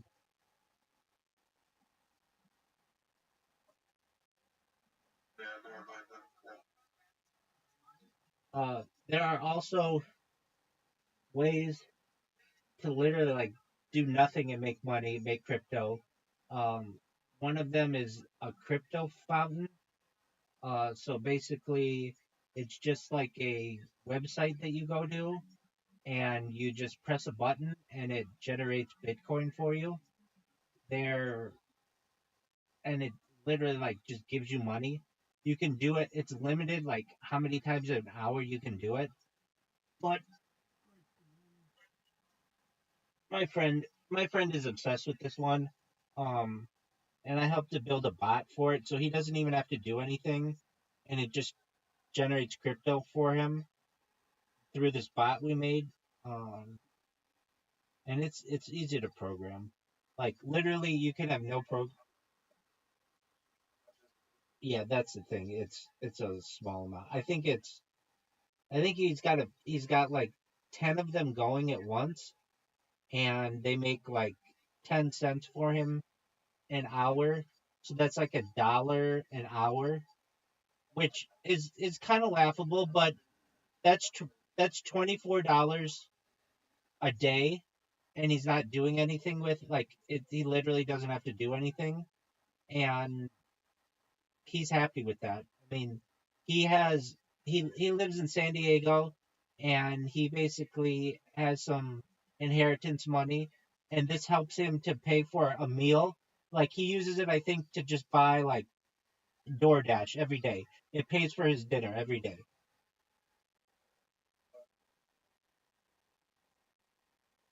Makes $1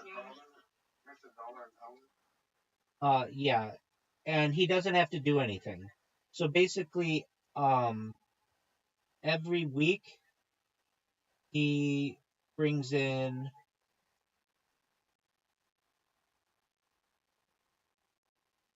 $168 a week, which is great. I mean, for doing nothing.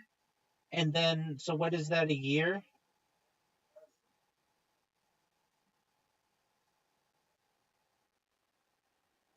Exactly. That's what people do. A crypto fountain? So like, they're just a fucking. Like, is it just a minor?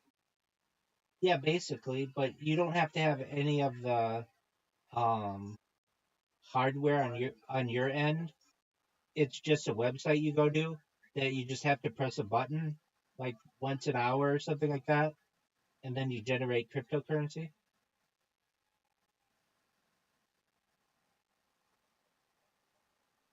Generating how much instead of I think he has like 10 devices that he's using. So he generates about $9,000 a year. Per week, it's $168 a week.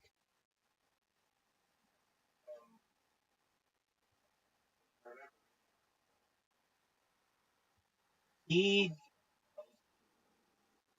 yeah. So if you had 1,000 devices, um, let's see here, it generates like 10 cents an hour, something like that, and you had 1,000 of them.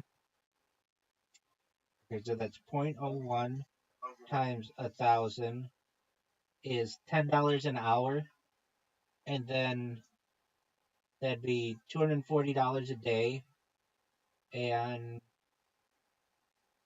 he'd be making like $90,000 a year if you had 1,000 of them.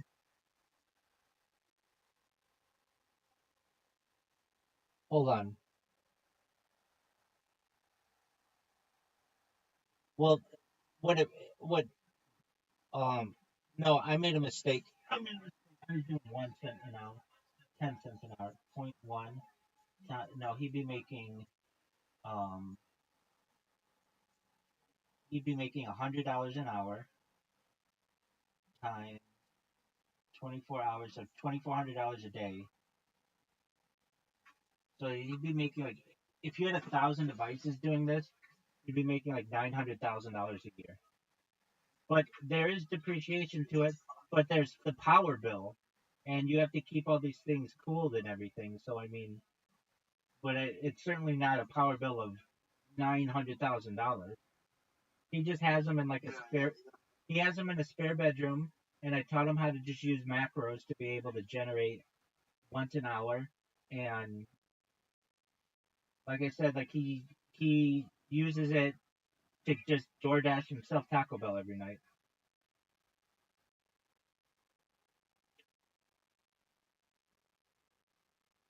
Fucking crazy. Free money. It's free lunch. Like playing in on the crypto thing or of getting one of those things, like a proper miner, having it mine, I would have paid off even years ago. I'm sick about it. Even years before that. Yeah, all those people who get out. You know what's so funny? I would have gotten paid off. I just never like, it was funny because I never really. That's when I wasn't. I don't really have money going. It's so funny. I look at like what they used to give for prizes and things. I think like in 2010 they had they had a tournament for like it was like, oh, Quake, I think it was. First prize was $250. Second prize was $100. Third prize was $50. Fourth through 10th prizes was 25 Bitcoin each. And like back then that was nothing. But I think like the last time I checked it was, it'd be like $2.5 million right now.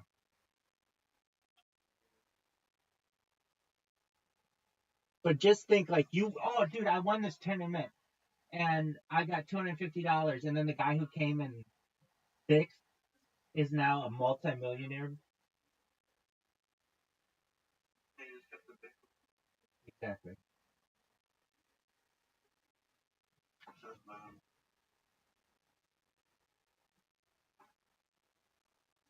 I never get a lot of calls like that. So Oh, I know. that's I I think you're wrong, but okay. I guess it's possible. But Not only is it possible, but it's probable. yeah, I know. By one, like, it just now there's so like Right? now it's like way harder to find it.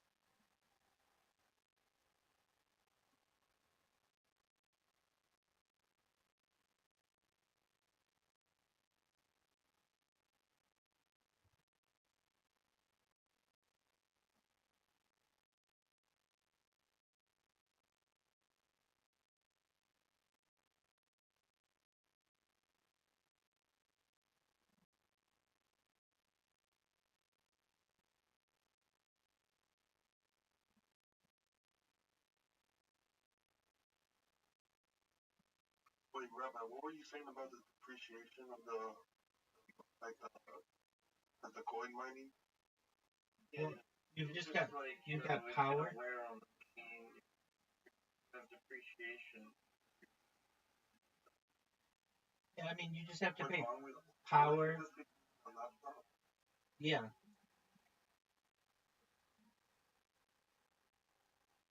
So you could basically use multiple instances on a laptop, and so you could make each laptop like 10 different devices. So if you got 10 laptops, that'd be like 100 different devices. You make like $90,000 a year just doing that.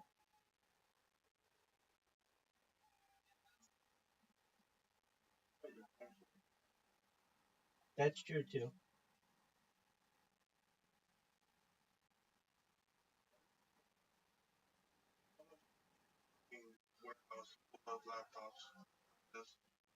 Yeah, they usually don't use laptops though because it's not that efficient. They'd have like a server to do it. Yeah. But yeah, I mean that's essentially what a Bitcoin miner is.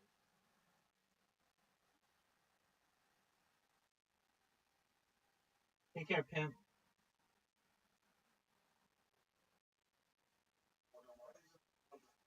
Sounds like it's free money. It is free money. Um, I mean, you have to find the right fountain or mining, and there are a lot of people. I mean, it does take some technical know-how. The reason why people aren't doing it is because they don't know how to automate it. So they think they have to sit at a computer and hit a button every hour, which is just a lot of work to do for 10 cents. They're going to be like, I don't want to do that for 10 cents. That's not worth it to me. However, if they learn how to automate it, which is really where the key aspect of it is, they can create a lot more money. I mean, um, Would only 10 cents an hour. uh, it depends on the fountain. It depends on the cryptocurrency. So like, um, I'll look up the exact amounts. Right, just a second.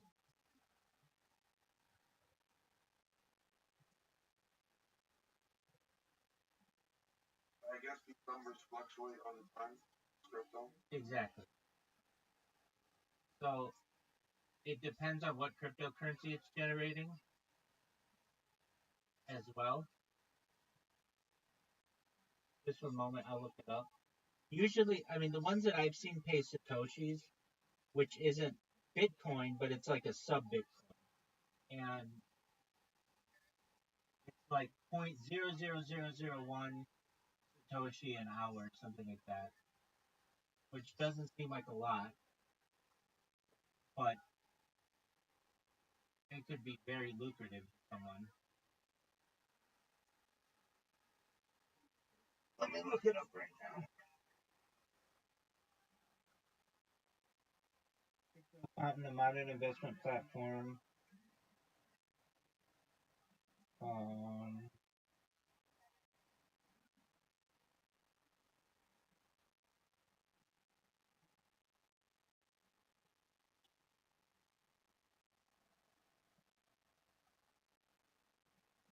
Satoshi.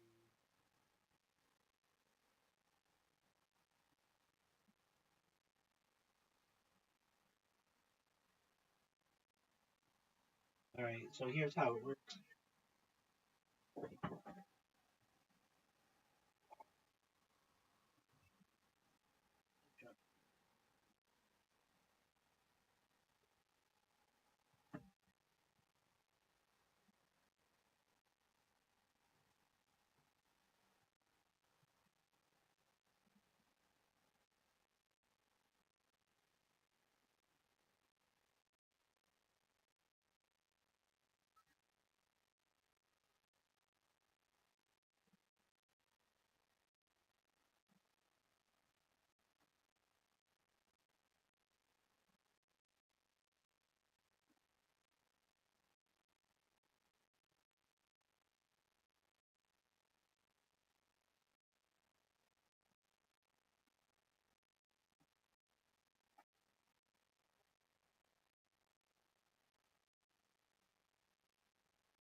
Okay, so here's one. Beer Money UK.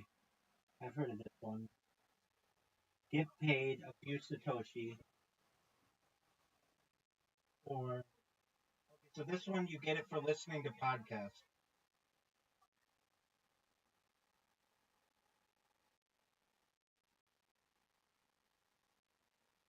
So Oh, so that's how this works. That's exactly.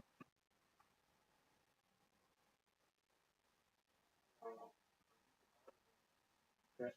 Correct.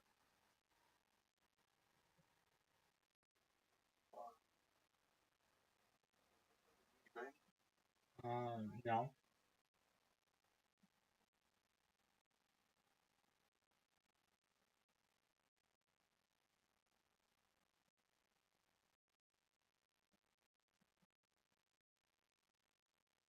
but this one would allow you to like pay for the beer daily. Like, let's see how much people are making.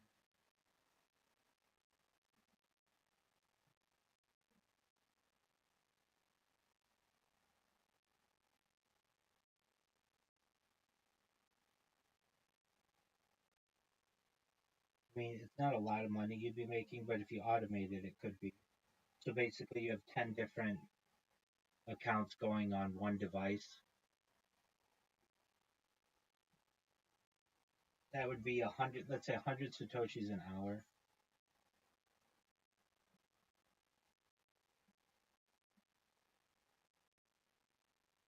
Just this one, it would be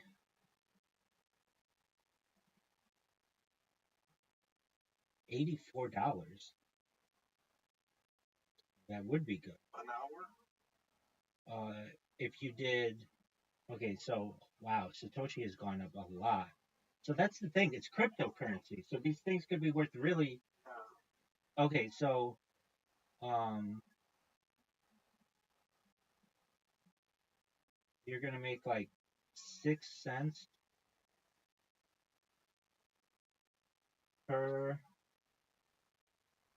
device. If you had 10 devices, that's 60 cents.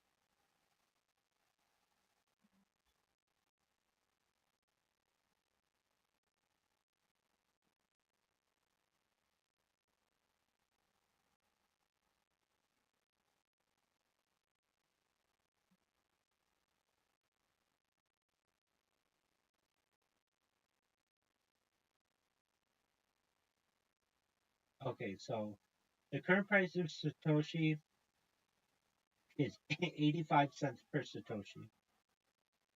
And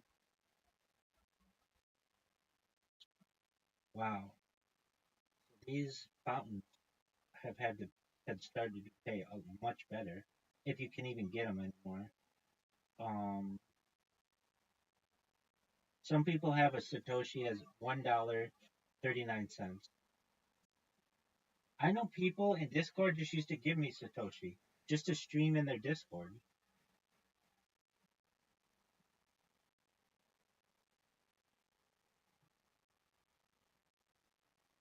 All right, so it seems like some of these are like maybe okay, 100 Satoshis.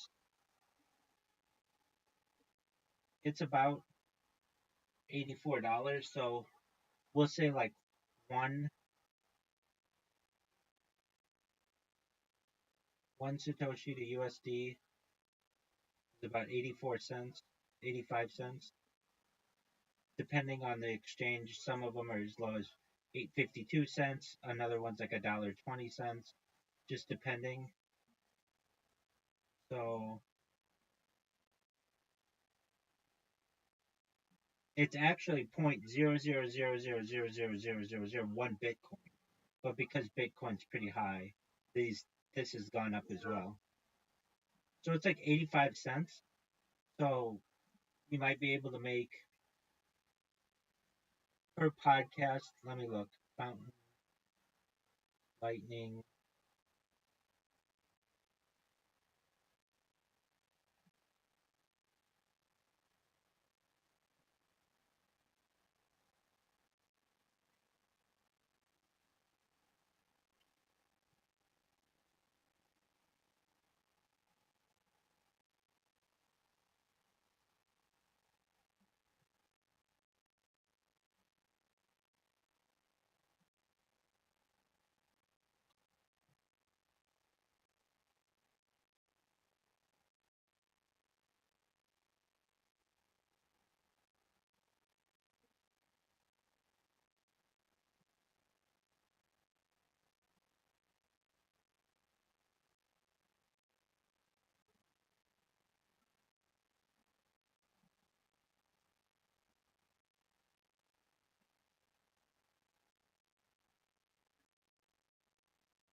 was 85 cents an hour.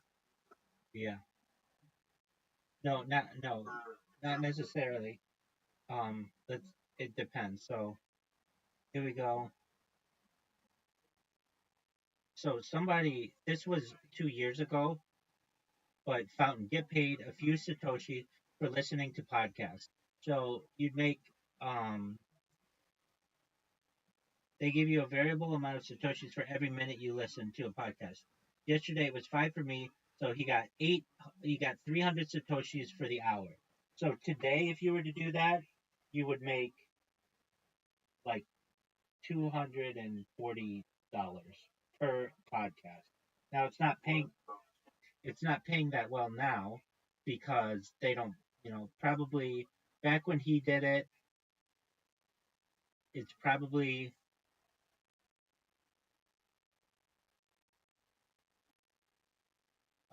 and you have to listen to ads.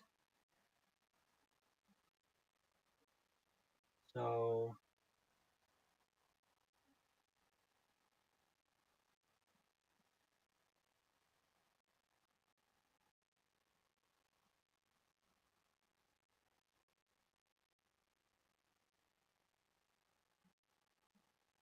it's difficult as they're talking about this, but like the Satoshi has changed. Okay, just What's the site I can do this on? it's an app. It's called Lightning, I believe. It's one of them. Paying for podcast participation, podcast promotion. Okay, here we go. Fountain is a fully featured, so it's the Fountain app, and it pays you Bitcoin for listening and interacting with the community. All right, there's a mobile games that'll do this as well. All right, so Fountain is a fully featured podcast app that supports. All right, so users pay small amounts of Bitcoin, Satoshis, to not only support their favorite podcasters and shows, but also give them visibility. Fountain says that over 15,000 shows have opted into being paid Bitcoin. But Fountain's Bitcoin economy thankfully extends far beyond its shows have opted in, and you can earn Bitcoin for listening to any show you'd like, though not all the time. For the first several days, I earned Fountain. I earned nothing at all. The earning icon at the bottom listening screen appeared to be faded. When I tapped at the app, noted that whether or not you earn Bitcoin on a given day is determined at random, as the rate paid if you do look up. Eventually, I stumbled into earning some satoshis, but most of the time it was a tiny amount. For example, on some days I'd earn one satoshi per minute. So that'd be 85 cents a minute today. Uh, for the first 10 minutes that I listened to a show, how much is a satoshi worth? Back then it was 0.006. So that was less than a penny. But eventually I saw higher rates again. Um, he once earned 8 satoshis per minute. That would be like $7 an hour, $7 a minute. Um, so basically, he was making though back then like 5 cents a day. Not not that much. Yeah. But here's the thing: you can't look at it like that. You have to look at it like this: earn whatever they want to give you, and then wait on it. In 2 years, your time being spent there would be like $8 an hour.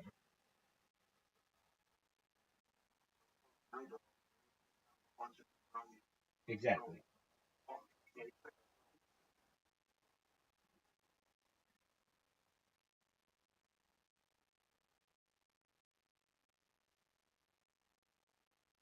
Rabbi, I feel like you've already made a lot of money in your time. I've done all right.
puts this fountain up where you do it on? Yep. Is this the only one that offers? No, there are a bunch of them. That's the most popular one.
How lucrative is your TikTok stuff? How well do you do?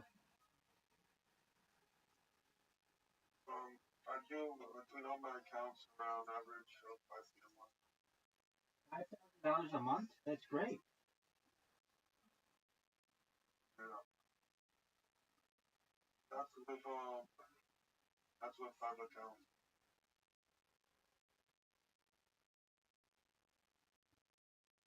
So yeah, I do everything on there. I go live, the product. I do videos. Yeah.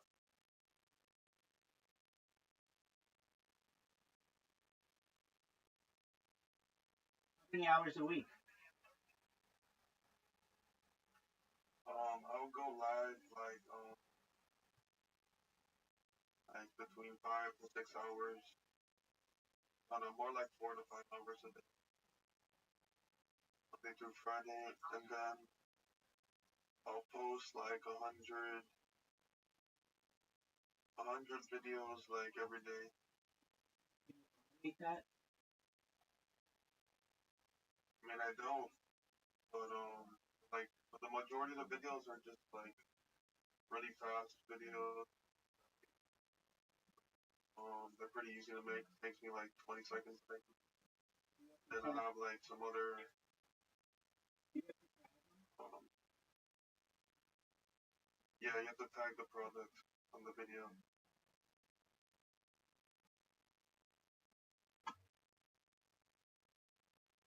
I don't know. I'm scared to automate because then I don't know if other accounts will get banned. You just have them be not related, and then just try it. And if it works, then you're good to go. Oh, automate. I have to automate if I want to get them out, though. I have to. No other way.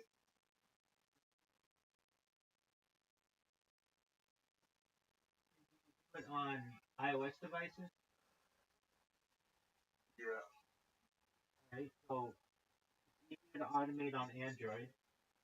You get some Androids, then you get auto clickers. They'll upload automatically. And that won't mess up the algorithm. I mean, not the accounts. It's essentially it touches the screen for you without you having to touch the screen.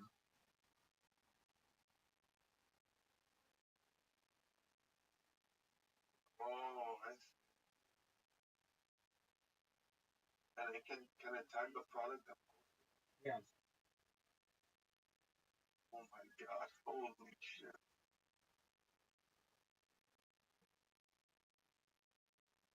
What the fuck? Probably the easiest way is you get your hat like your description or whatever in a script or some type of like Word file or Notepad file or something, and then whatever you need, it'll copy and paste from there whatever your product is.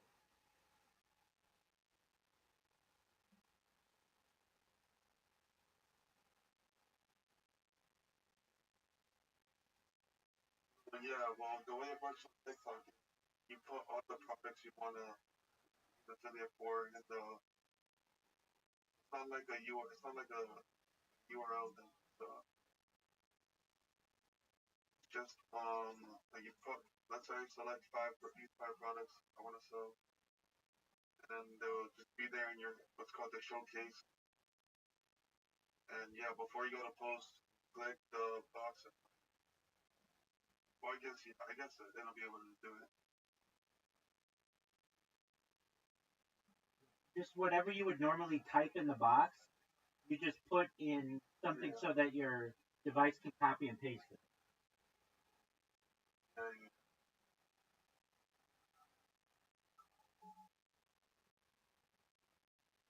and how about they schedule one time post? That'd be Absolutely.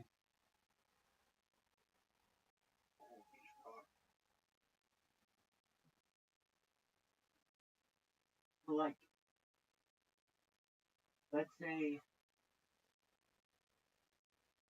you want to post something like 8 o'clock in the morning, and you want to post something at 5 p.m., then you just have your software launch in 9 hours.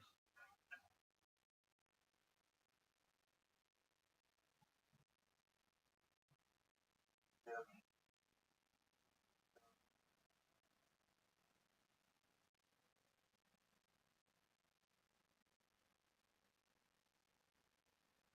Now, if it's something like, well, I want it to post all day long, but not all at once. Let's say Yeah. Yeah. 10 That's minutes, exactly. 10 minutes in between, or let's say an hour in between. Yeah, it can do that.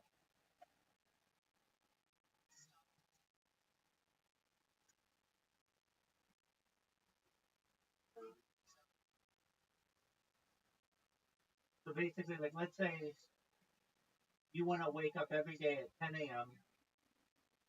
You want it to start posting at noon, and once it starts posting, you want it to post and then take a 30-minute break every time. So all you have to do is just program it and then hit one button every morning at 10 a.m. and it'll all work for you in automated fashion. So that would The whole day. the, the whole day will Just be one click. the whole day be programmed. Yeah.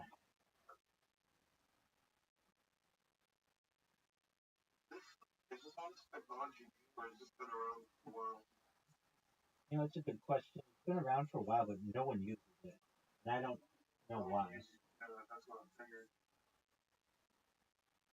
I mean, I use it, like I've been using it for years.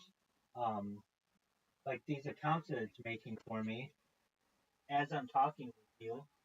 All I have to do is press one. I have to do the captcha. I have to press one button. It creates the account. It creates a unique username, unique email address, all the things, and then it's just a captcha. It just sits there and waits for me. I do the captcha and I hit a button. And then it does it all again for me. It's just like this cycle that we.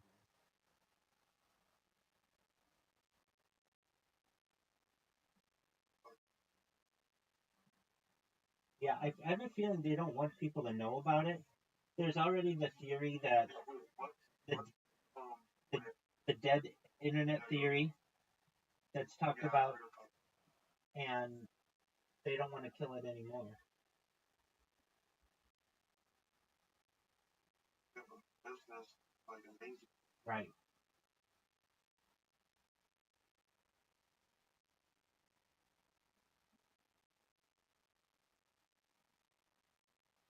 Wait, so what this? You have the code to be able to No, log in. no. Like literally, there's a button that just records the steps that your fingers do.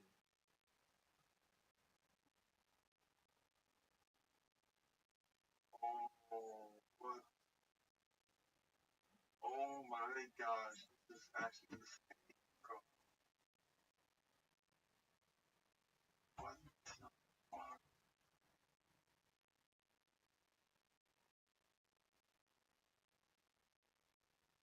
So just like with anything, it just memorizes what buttons you're pressing on your phone.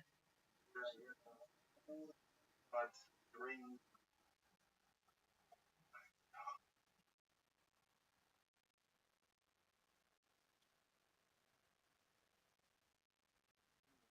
like, if more people knew about this style, so everyone would use it to their advantage. Right. The big thing is it's not really available on iOS devices, generally just Android devices and computers.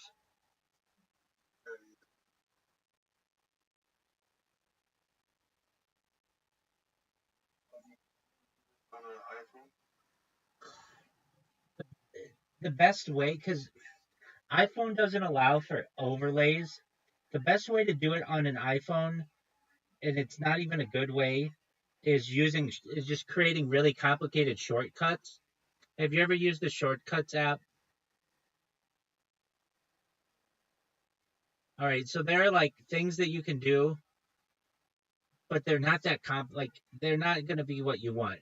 What you want is, hey, record what I'm doing with my fingers as I post something to TikTok as I grab these hashtags and this description, and I just keep doing it, but take a 10-minute break every time in the middle.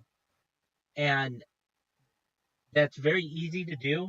I have an app that do it. It's either $1 a month or $12 forever.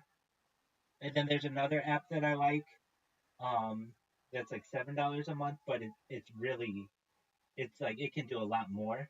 Um, but basically, like you're looking for like at less than like $10.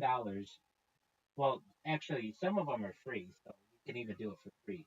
But basically, like no more than $10 a month, and you can have the software where it knows exactly where to click. It'll click pictures. Like if like let's say TikTok, you only want it to click the continue button when the continue shows up, or the post button. It'll like you take a little screenshot of the button, and then it'll know when this button shows up, click it. Or it'll know when this button shows up, wait 5 seconds and then click it. And it's all just it's like I could literally teach a 10-year-old kid to do it.